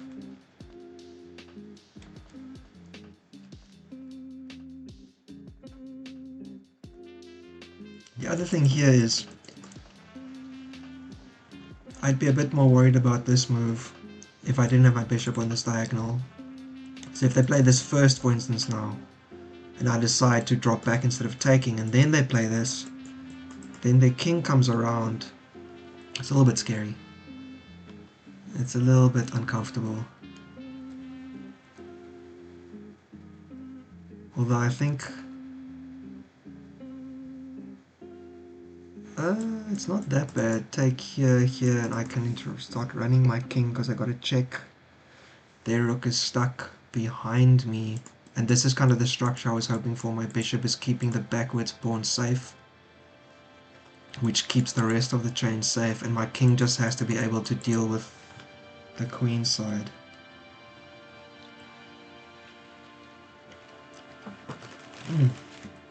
Last weekend this was also red, but it was Rooibos. Oh, hang on, I was going to say about futsal. Alright, hang on, I had this point. So, I was going to, what did I say? I said that this is not the fun part of chess, but this is also chess, right? You don't get into a bad position and you just give up. You got to fight, you got to try find some way to either keep it or maybe, you know, exhaust your opponent to a degree where they lose. And that made me remember, I play futsal on Fridays. I play futsal on Fridays with a bunch of guys. I really like it. It is super fun. But we have one player who kind of just like gives up towards the end of the night if his team isn't doing very well. And that is such a downer for just everyone involved. That is not fun in the least. So don't be that guy. But also, I mean, that's part of life. Things don't always go your way. You have to fight sometimes. You have to be able to put in the grind. Not like a work hustle grind kind of thing, but put in the effort in a situation where things might not work out because it's already looking bad. If you don't have enough grit to kind of, you know, push through, to try, to keep on fighting, yeah, then maybe this game isn't going to work out long time, because you get those situations a lot. You do not win every day, all the time. Yeah, you need to be able to take a loss, but you also need to be able to fight for it when you might be losing. There's the saying about Magnus where, you know, like he's squeezing blood out of a rock or water out of a rock or something. And in those situations, obviously the implication, the image is that it's a completely equal position and no one can win, but he finds a way. But you can extrapolate that and zoom out much further to any kind of more lower level and just go, you know, you gotta have the determination to fight for not only that draw, but the fact that in lower position, in lower levels, people make mistakes, and you need to be able to fight until you can maybe realize some of those mistakes, because if you don't fight, those mistakes don't come. So, 1 second. I'm told that I've got a massive be right back across my face. 1 second. I forgot to take it off. Blame the mulled wine. I'm apologizing in advance. Blame the mulled wine. Alright. I guess mentally I've been right back for a while now. Oh, shame. I think my wife actually fell asleep listening to the stream. So I'm assuming that listening to chess for her is very relaxing. Very, very kind of don't really care, just fall asleep. Alright, black is thinking for a long time. If I was black, what would I be doing? I'd be creating tension on the board with the a-pawn. That's, I think, okay, hello, they're pulling their rook back.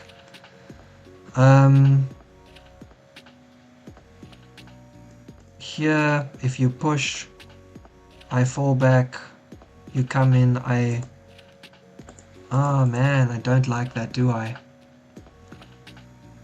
Yeah, that's a little bit uncomfortable. So I'm thinking if I go back and then they push this pawn, that's not ideal.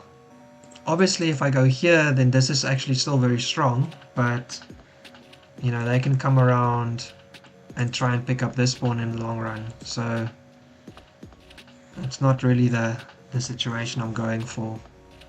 So if I go back and they push their pawn, the pawn pushes was really, I think black's kind of stalling a bit here, but the pawn pushes are really the move that they should be thinking about. Um,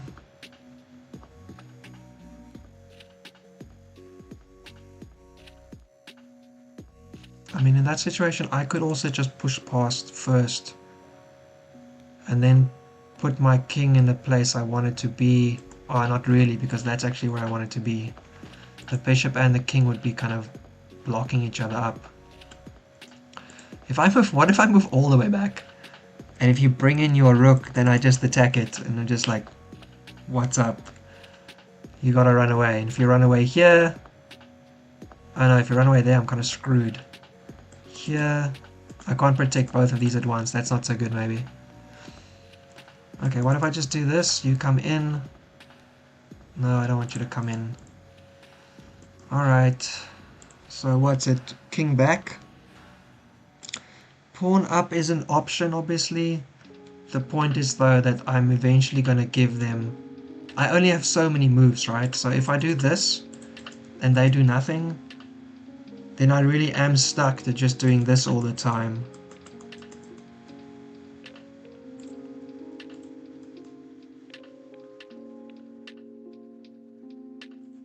I do think I moved my bishop back, though.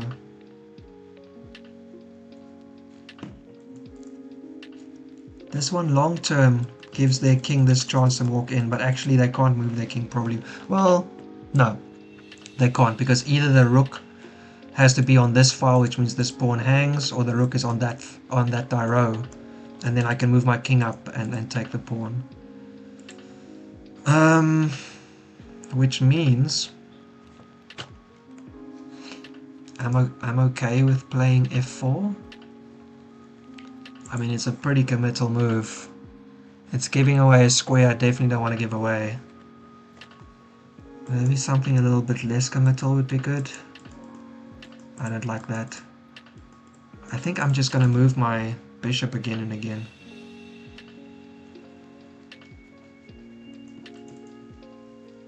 Here.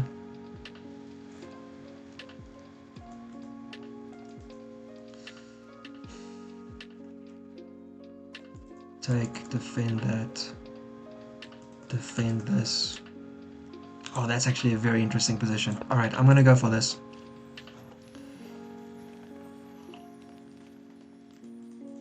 Black can't come into my position with their rook. Even if they push, I can take the pawn and still have the contact I need. This is really the only move. And I think what I found as an answer is to push past first. And if you push, I take. And if you move your rook away from this... So because basically after I do this, this pawn is stuck, right? So if you do this... Looking to push here. What do I do then? If you push here, I push up, you push down. Do I just block the file up myself? Take, take. I think so. Because basically, once you move your rook off of this file, I can take the pawn that you've pushed forward.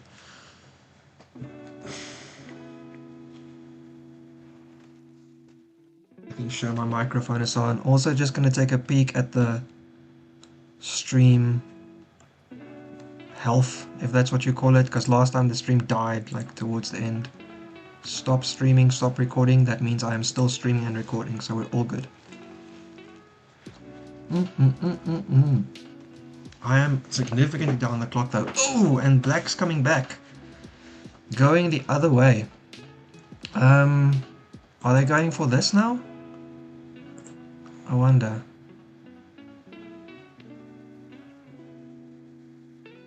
If you're gonna go in here, do I care?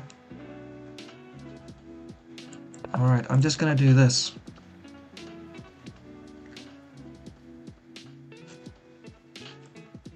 If I take, I take. You can bring your rook in all the way here. Which is not great for me, I guess. But I can go like this, and if you take this, I bring my king over, and if you attack that, I bring my bishop over. I'm happy to triple... Oh, I'm not happy to triple, actually, shit.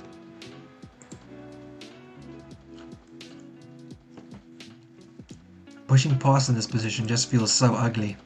Because they're just going to keep pushing, right? take, and they take here, and they've got near. So actually, if they push, I have to take. There's nothing for it. Take, check, check. They have to get away from my king, so they have to move back.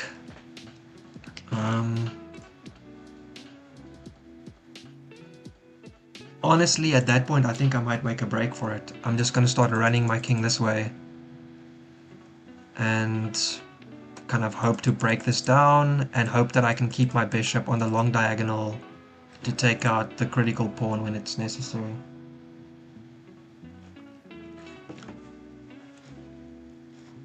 Yo, I'm also starting to feel the cold again. Let's go.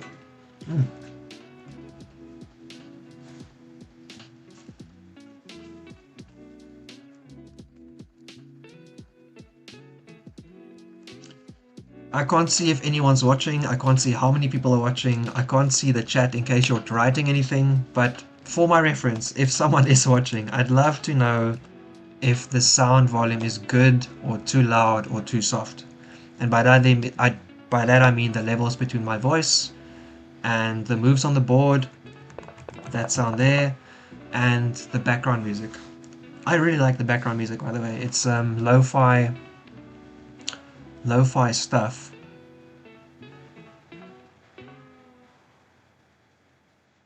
Sorry, as soon as I find a variation I haven't looked at, I kind of quiet down because I'm like, hang on, what happens here?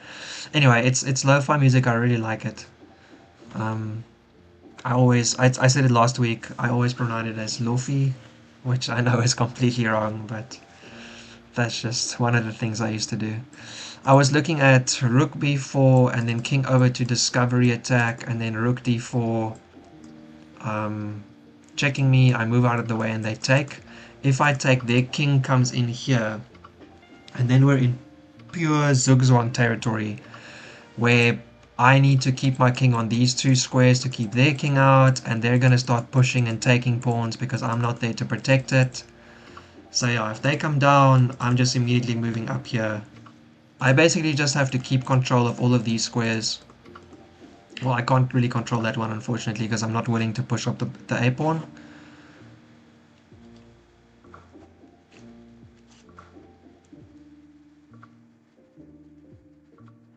Alright, maybe actually... I can see how black's supposed to win in this position, right?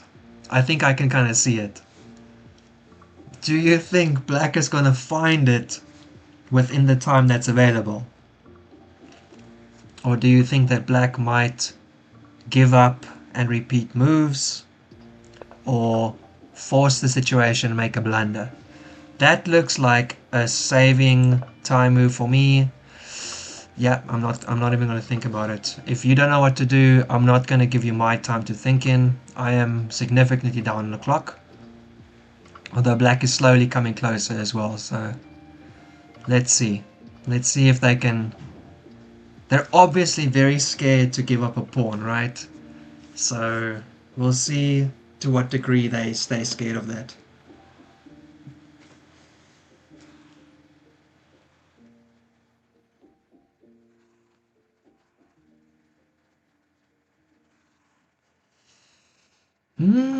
Interesting times. Oh, here comes the rook. Okay. So this was the question now, obviously, right? What do I do if they check me here? My previous thought was I actually just walk back. I cover all the squares I need to for infiltration, and I keep them from coming in. They can't go here because they just lose their rook, and if they lose their rook, they're losing the game, right? I don't think they can win this with just a king. I don't think I'm going to play A. If I go here, yeah, if you push, take here, I don't like that much at all. This was the situation where I really wanted to keep my king on the rook so that they couldn't push the pawn. Right, I've already been in this position. So in that case, previously, what did I play? I can go here, giving up this square, which I don't like that much. But then I can always come back here, which means you just can't go anywhere. Damn, this bishop is working his heart out. Well done, bishop. You're working so hard. here, if you sack your rook... No, if you sack your rook, I say thank you, and we make a plan, because I can bring my bishop out another way. If you sack it for my bishop... That's ugly. Alright, so I'm not putting my bishop here. That's too ugly. Sure. So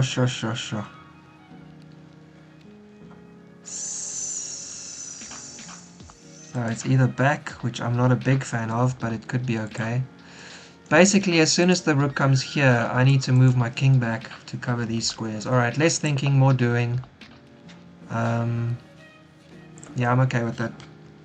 I shouldn't be evaluating after I move. That's a bad habit.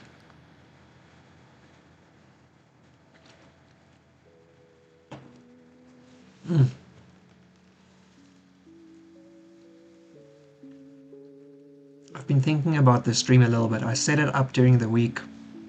I realized I can schedule it on YouTube, and I thought, that's fantastic, right? I'm scheduling the stream, we're scheduling our game, I know when the time is, I can set it up front. And I was thinking about kind of how counterproductive it is playing the Lichess League on YouTube, because it's fun to stream, but I can't read anyone's chat, I can't interact with anyone. This is all one way. This is all just me sharing, drinking my mulled wine, slowly trying to hold a position which is kind of losing. Also forgetting if I'm higher or lower rated than my opponent, because I don't remember what our pairings was this week. So I don't know if a draw is specifically good or bad for my rating as such, but I'm guessing even if it was bad, it would be like 5 points or something. Like, well, I've seen ratings, I've seen board pairings with like 100-point difference or so. So maybe there's some variations of the pairings where you draw and you lose some more points, but that's okay.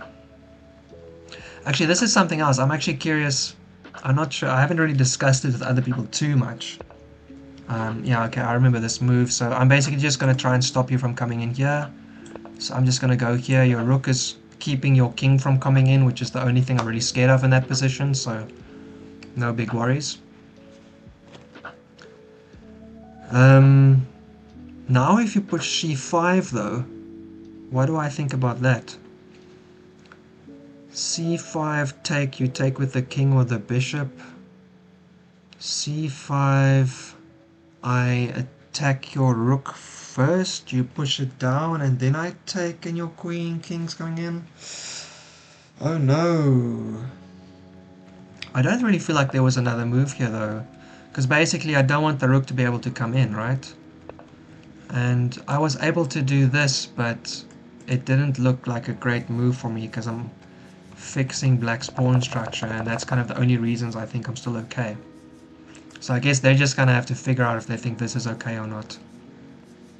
And I can't cover, this square is uncovered by anything, right? So it's a tricky one.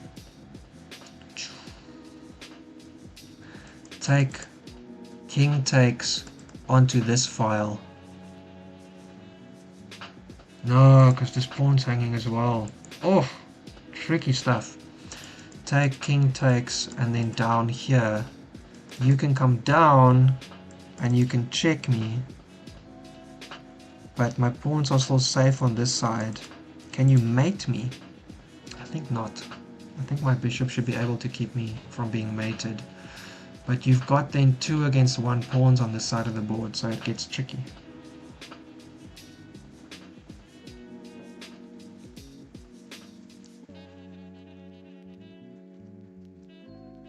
I'm hating the fact that my 4 pawns can't do anything against the 3. That is massively disappointing. So I would love to trade these somewhere where I don't give black this kind of connected passer situation. So I put my king here and we take these off and I give black their pawn on where the rook is. I mean, it feels losing to me, right? They have protected passer. It's gonna come down to who has enough moves. So here, they don't have to move anything really. And then it's a race, you know, like one of these. I queen before them, but they also queen, so I have to kind of like check, check, check, check, check, check, check, and then take again. I mean, that could be winning, I'm not sure. But we are not in that situation now, so...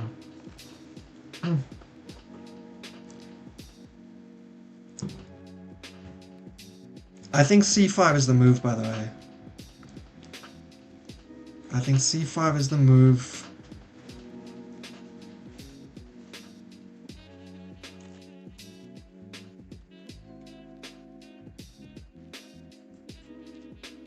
c5. The thing is, if I attack the rook, it just has the d3 square defended, so that doesn't really help.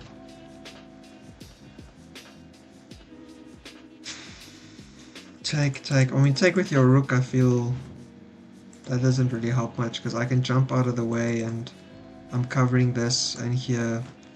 And you can come in, but I push. Yeah, here we go. Alright. Black saw it. Alright, what have I got? I can attack the rook, but it comes in and they can retake with their king because I can't check it. I can attack it directly again with the king, not great for me. So attack, take first, attack the rook then, they come in.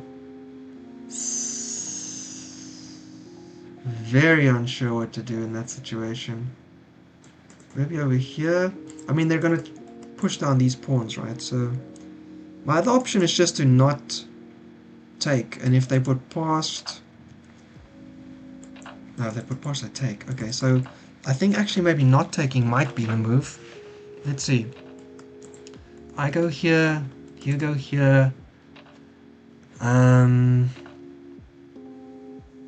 I bring my bishop back with the idea of putting it there. Oh, that's actually very good for me. Defending this way and this way. Obviously you want to try and stop me from that. The problem is here I can't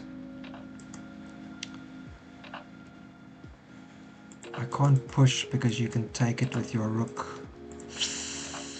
I think I have to push past. If I take, they're just coming in, right? That's just a disaster. If I stop them, they move the rook down. I'm pushing past. Then they attack. Well, actually, no, maybe this is a better way to do it. So attack the rook first. They push it down. I push past. If they push their A pawn, what? I take it. They bring their rook across. I defend. They take this one. I go up. Then I've got a passer there against these two passers and a bishop that's kind of double dutying everything. And a rook on this spot here and my king kind of not helping much. I can bring my king in this way, I guess, a little bit to defend this pawn. And then this bishop can start swinging around too. Okay, I think this is the move. Take. I can also take this way first. Is that better for me? I don't know. Oh man, yeah, they have this move, this intermezzo. Okay, I'm gonna go ahead and push first. It's not great to give them a pass, alright? But it keeps the king from jumping in immediately. If they keep on pushing, then this pawn is hanging as well. So what, I have to take in that case, then they come into the back, then I have to bring my bishop, and if they attack this pawn, I can move my king over to defend it. Yeah, okay, so this is a bad move. This is kind of what I'm expecting. Yeah, as expected. Attacking this pawn. Bringing in here. You can also attack this pawn. Do I care? I go up here attacking your rook at the same time. I don't really. Alright, gotta move. Obviously, if they take, fixing my pawn structure, that's 4 against 3. That's a great situation for me. Also, this pawn is currently stopping their king from coming in. So I'm thinking a5 is the move here. Ooh, this is becoming nice and tight now. Time to wake up a little bit. This move doesn't help you. I can defend that pawn. This pawn's never going to move with any usefulness. This can't move because your king's not being helpful, and these squares are all covered. So you're looking for what? An intermezzo kind of thing? Your rook's also trapped. I just realized your rook can't go anywhere. Not really. Like, you can go here, I go here, you go up. And what? I defend it this way, I guess. Here. I go here, take. In that case, do I take with my bishop? I think not, because I don't want to give them, so I would take this way. And then my king's covering here, so they can keep their rook on that side. My bishop's here, my bishop's just doing like a back and forth like this. Until they decide to make some other move. Ooh, I think pushing past that c-pawn was very, very critical. This move here, I think taking is just downright losing. I think b4 bought me some opportunities. Oh, come on. Come on, black. Get frustrated and take my bishop or something stupid. You can do it. You can do some silly move. I'm sure of it. If you do, then I think I'm doing great. These pawns can't connect to keep themselves safe. Mine can. I can come up with another move. I can take if I need to here, and I can create passes on this side of the board in whichever way is necessary. Alright, so this move's no good, this move's no good, your rook can't go anywhere else. If you go here, I take it. If you go, so this is a6 again. I think the only move that really means much. This move, hello. Unexpected.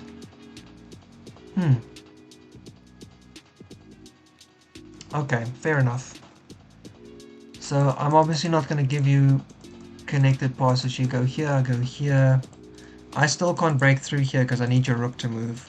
I can't get your rook to move, so I need to what? Cover it so I can go, but my... Oh, okay, so here... And what? I try and run my king across, but then how I keep this pawn safe. Alright, so what? Here's my thinking now, my new thinking.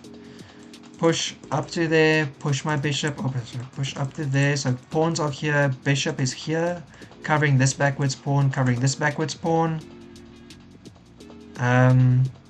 And I've got my king over here to push through and try and break through. Shit me. I mean, I don't think I'm winning unless my opponent goes wrong, right? So the options here are also just to kind of like let them push on me. Take, they take. I drop back. Ooh, then the king's on the wrong, then they have to come back because their rook's on the wrong side. That's dangerous for them for sure.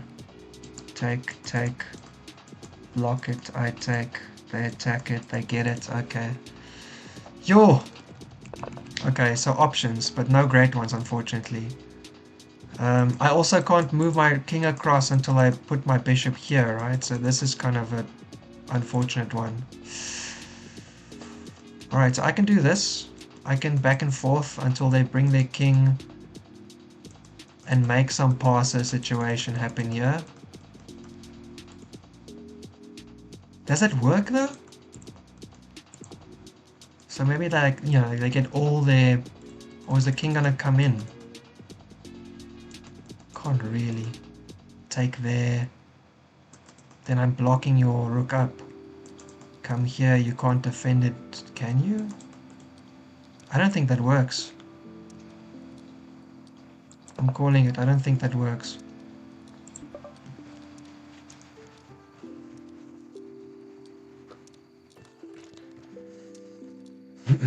Now obviously they have the chance to get their rook into the back, but because the king isn't here, it's not that scary. Backwards pawn protected, backwards pawn protected. Can put that there if I need to make this structure.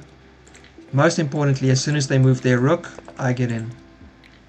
And if they don't, what are they going to do? Take, and then what? Push here?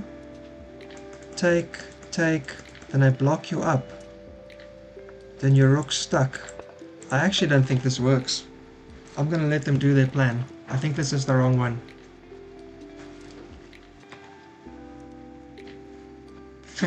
I said this on last week's stream. Like, prove it, prove it, prove it. Okay? So here we go. Now you can... I can even like... No, I can't throw in a check, unfortunately. Alright, fair enough. Do your thing. I think the point is if you win this pawn and I move my bishop back, you're still kind of stuck. And then at that point, my king's still around. I think I can keep this. So this pawn obviously is a free agent, right? My king or my bishop needs to be here to stop it on c1 or somewhere along the way. But I just don't see this working, to be honest. That's kind of a silly move, but I could even do something like this.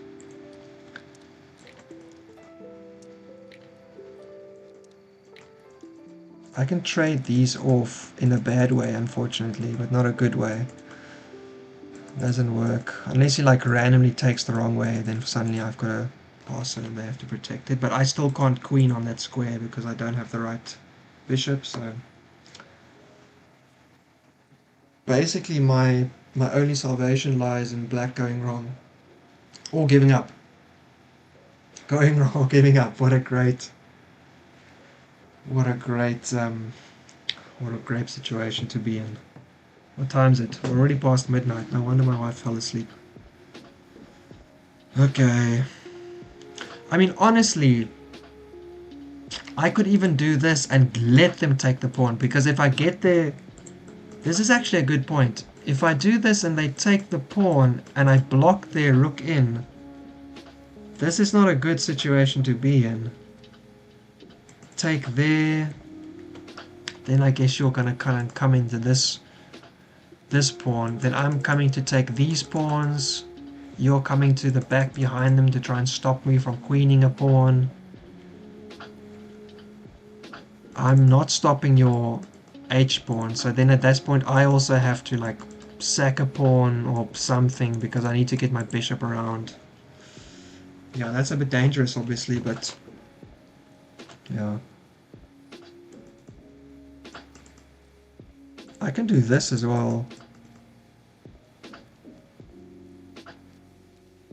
The problem is there's only one way where I can get my king in, and that's if the rook either moves, disappears, or gets blocked in. So if I do this and they happen to take silly, this unfortunately still kind of spoils my fun, because then if I take, well then at least it's 2v3, so these 3 versus these 2. So if black isn't careful, I'll maybe be able to find a way to make a passer.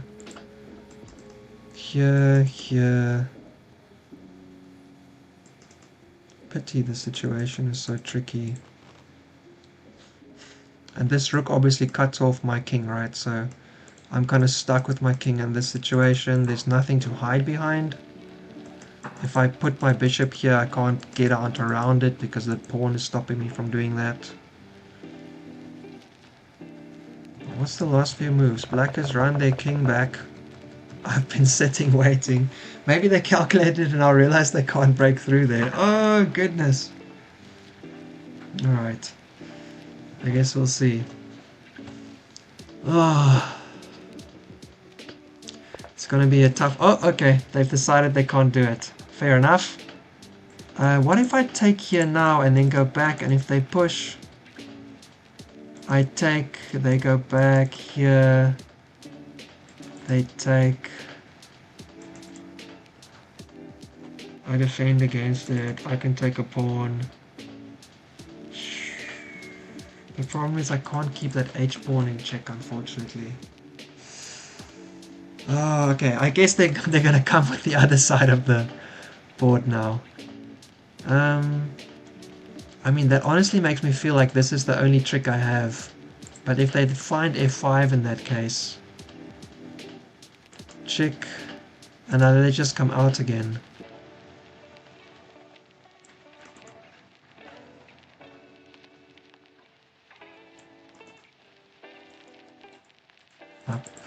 This is so tricky. Yeah, having this rook cemented kind of screws my party up big time. You have to run out. Attack. I'm gonna go for it. I don't think there's... I moved it. I gotta click confirm. Don't be that guy. Don't use moves. Don't use move confirm to validate your moves. That's or that girl, or that whatever you wanna identify as. Don't be that person. Move confirmation. Oh, they're not falling for it. Alright, fair enough. Yeah, okay. Yeah, now they're defending the pawn again, so it's not really worth me trying to run my king up there, unfortunately. See, you can't get in here though. This is the only move you have. And then take, you come here. I can defend it, but then you take this one. I come up here. Yo, this is interesting stuff. I might be able to get this pawn down to a7. But, ooh, that's a tricky one. Okay, so what I just saw was that eventually, if I'm here, for instance, my pawn's over here, my bishop's there, and they check me. If I take with the bishop, it's not a check on them, but then they can check my king. And, oh wait, I'll be able to jump back and get their king maybe. So like trade with me. Then it's like 1 versus 1 with like a majority I can't use. This extra pawn on the king side is frustrating. It's almost better if it wasn't there. Not really, because it's guarding the color complex that the rest of the pawns and bishop aren't guarding, but it's just frustrating it can't do anything. I wish black kind of continued their plan there. That would have been fun to see. I mean, I'm kind of screaming at them to like play the move. Play the move. Play the move. Play the move. Play the move. You have one move and nothing else to do in this situation. Why are you so scared of it? My opponent offers a draw. Okay, in OTB, you have to make your move and then offer a draw. Because this is online, you can offer a draw without making your move first, but this is technically not like normal chess. Okay, interesting. So they made their move and they offered a draw. Interesting time. So I can now accept the draw or not. Oh man, okay, so I have to weigh up. Do I think my opponent's gonna go wrong and not find a6 sometime, or do I draw? Okay, I respect my opponent too much. The chance that they don't eventually find a6 I think is really silly. Surely they find a6 sometime. I'm gonna take the draw. I want to try and catch them out. I want to like play this and then they get frustrated and take the f pawn, but even there's a way for them to get out. And then they can run across and I go up and they take and I take, and I'm not really sure I win that. So I'm going to take the draw. GG my opponent, great game. I don't think I'm winning. I think that they've just not kind of found the winning move. I think the winning move is a5. Ta-da! I think it's a5. Let's look with the engine in a second. Accept draw. GG, what a game. Very tight. Really enjoyed it. Oh, my opponent was actually higher rated than me. I got 1 rating point. Very fun. Let me quickly change the scene to full. And we can open up the analysis screen in a second.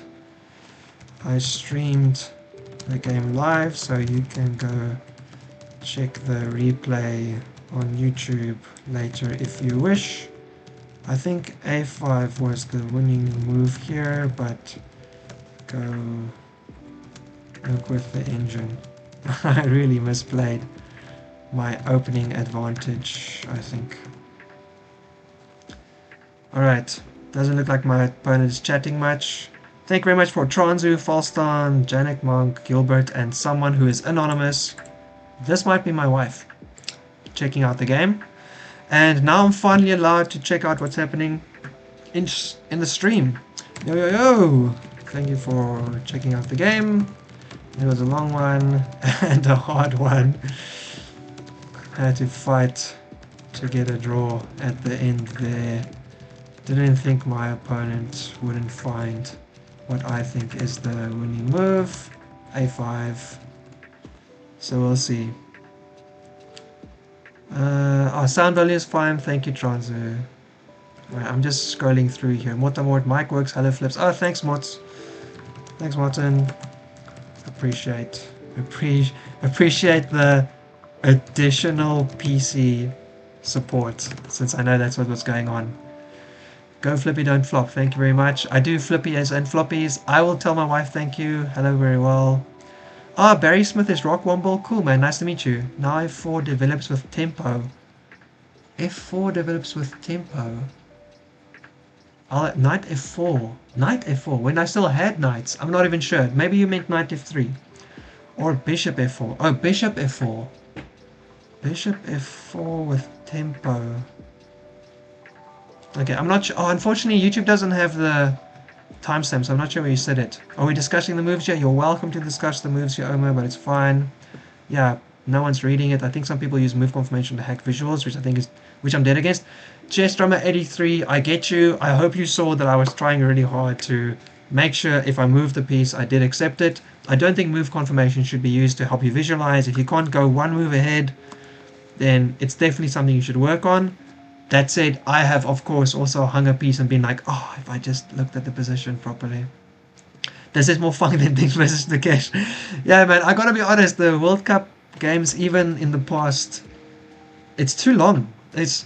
Last time, the candidates, I really liked the stream from Chess Dojo, where they had 2-3 people on, and they all kind of like, they watched 2 or 3 games in a row, and they gave their sensei evaluation. I thought that was really fun. That was a good time. Jan H redacted all his messages. I'm really sad, Jan H. I'm not sure what you were trying to say there. But anyway, Chess Drummer, are you against this? This hinders you in your progress?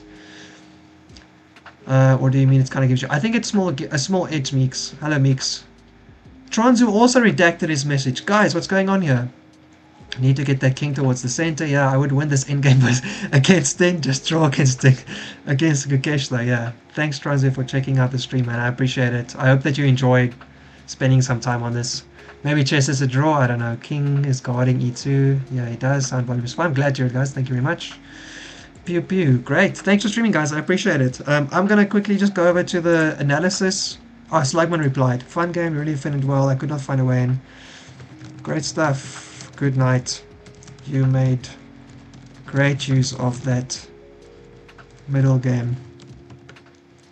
Let me just spell that right. Middle game.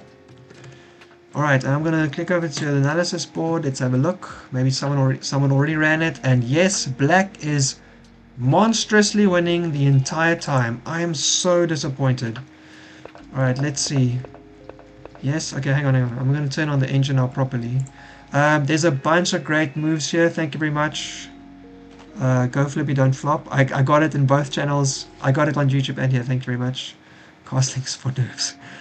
Ah, man. Oh man, somebody not as wholesome, somebody as wholesome as Gilbert or humble. Good streaming voice, thank you very much, I appreciate it.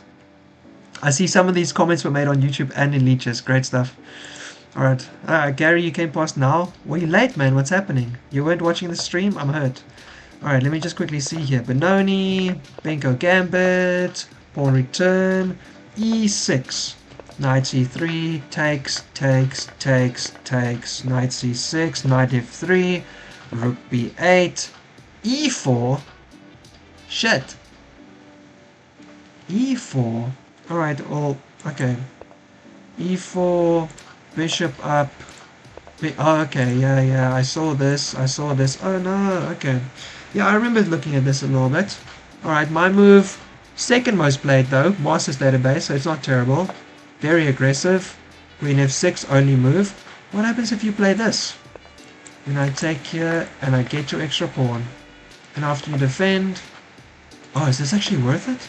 I thought this was not worth it. Yeah, actually, I looked at this and I was like, I don't know, would I move my king to the corner? That seems kind of scary. Alright, so yeah, queen f6, I take, you take. Queen e4 check looks like a disaster. I did not think this was worth it at all. I thought this was terrible. Queen f3, that is what I played, and that looks, yeah, everyone can win or lose, it's just a game, so yeah, we continue. I did expect this to be one of the moves. I was going to take maybe, though, I thought. I was gonna take and then play here. Ooh. Yeah, I really did not respect the diagonals here, did I? Oh shit. Alright, this bishop's had some mulled wine as well. Can I undo that? Goodness me. Okay. Yeah, these diagonals. Alright, so anyway. He took, which is a move that some people played, but White has won this. Tikkanen, Hans, and Wheeler Cameron obviously had better ways of playing than me. So I took with the E-pawn, same as they did. Whoa, okay, hang on. They took, and they played B3 directly. Oh. B3 directly. And then bishop up on that diagonal. Well, hang on, what if, let's go back. What if they just play this? Here, okay, I'm on this angle, you have to castle. Oh, I just developed the wrong bishop. Okay, that was the problem. Wrong bishop first, so this was not a great move. Okay, and as soon as I play b3, I'm in trouble. Alright, and that... Yeah, giving the exchange was best. What's the evaluation now? Not looking so great. I made another mistake a little bit further on. Alright. Attacking the pawn immediately, I thought that was pointless, but apparently moving my king was not good. Yeah, fair enough. King back, yeah, one of the moves. What does the engine do? Take or don't take. Everything is not great. Alright, I did take. Yeah, it's a move. It's not a move. It's not my... Oh, is my mistake going to be trading rooks? This is basically equal, going after this pawn.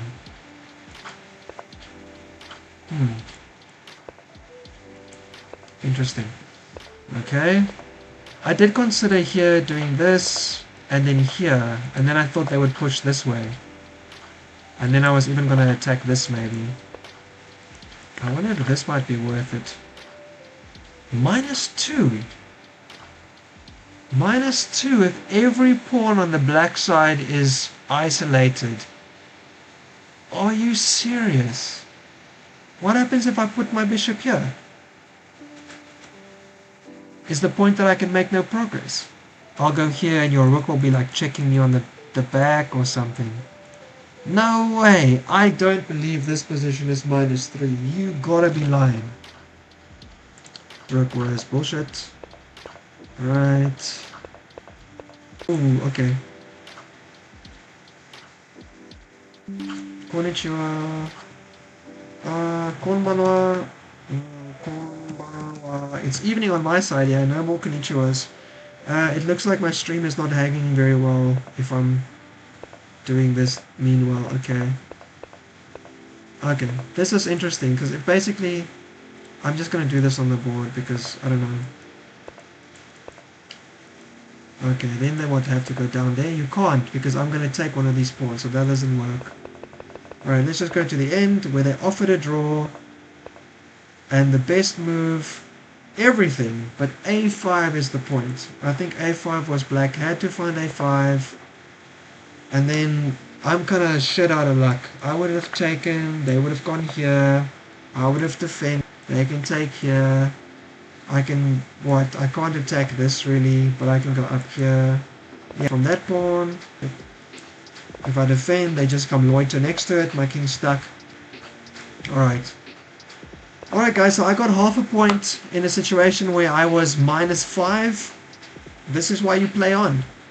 Unfortunately, people aren't machines, and unfortunately, we do not always see the best moves. And mega unfortunately, I thought that I was doing much better out of this opening, but it's barely better for white. So there's so much for amazing prep. I thought I was doing amazing. I thought this was basically losing for black, but lots to learn. Anyway, thank you very much for stopping by. It's definitely time for me to sign off. It's late and this has been way too long already. 2 hours 40 minutes. Anyway, thanks for everyone who watched. I really appreciated it. Yeah, all the pawns drop in this line. Yeah, sorry. I don't know which one you're looking at now because I was looking at the other one, but there's just no way that I'm supposed to be able to keep that. So I think I got away very lucky tonight. Maybe the mulled one helped. Maybe everyone else watching helped. Maybe I'm just lucking. Calling this a swindle. Yeah, for sure. This was definitely a swindle. Thanks for tuning in, guys. I'm especially good at it yet, but I'm really enjoying it. So if you guys enjoy it, I'm appreciating that a lot, and it makes me a lot of fun for me. Any feedback, super welcome, by the way. I like this, I don't like this. How about that? How about this? I live in Japan, and so my original channel was actually based on just the Japan life. I made a lot of videos about moving here and living here, but now that I've been here for 8 years and I'm married and my wife's pregnant, we're expecting our first child, life's moved on, and I decided to do some chess videos, but there will be some Japan content as well. I don't know if that's better or not. I don't know if I should, like a chess YouTube and a Japan YouTube, but I spoke to one or two people and basically it sounded more like just put up whatever you think is interesting and see if people like it. So yeah, let me know if you like it.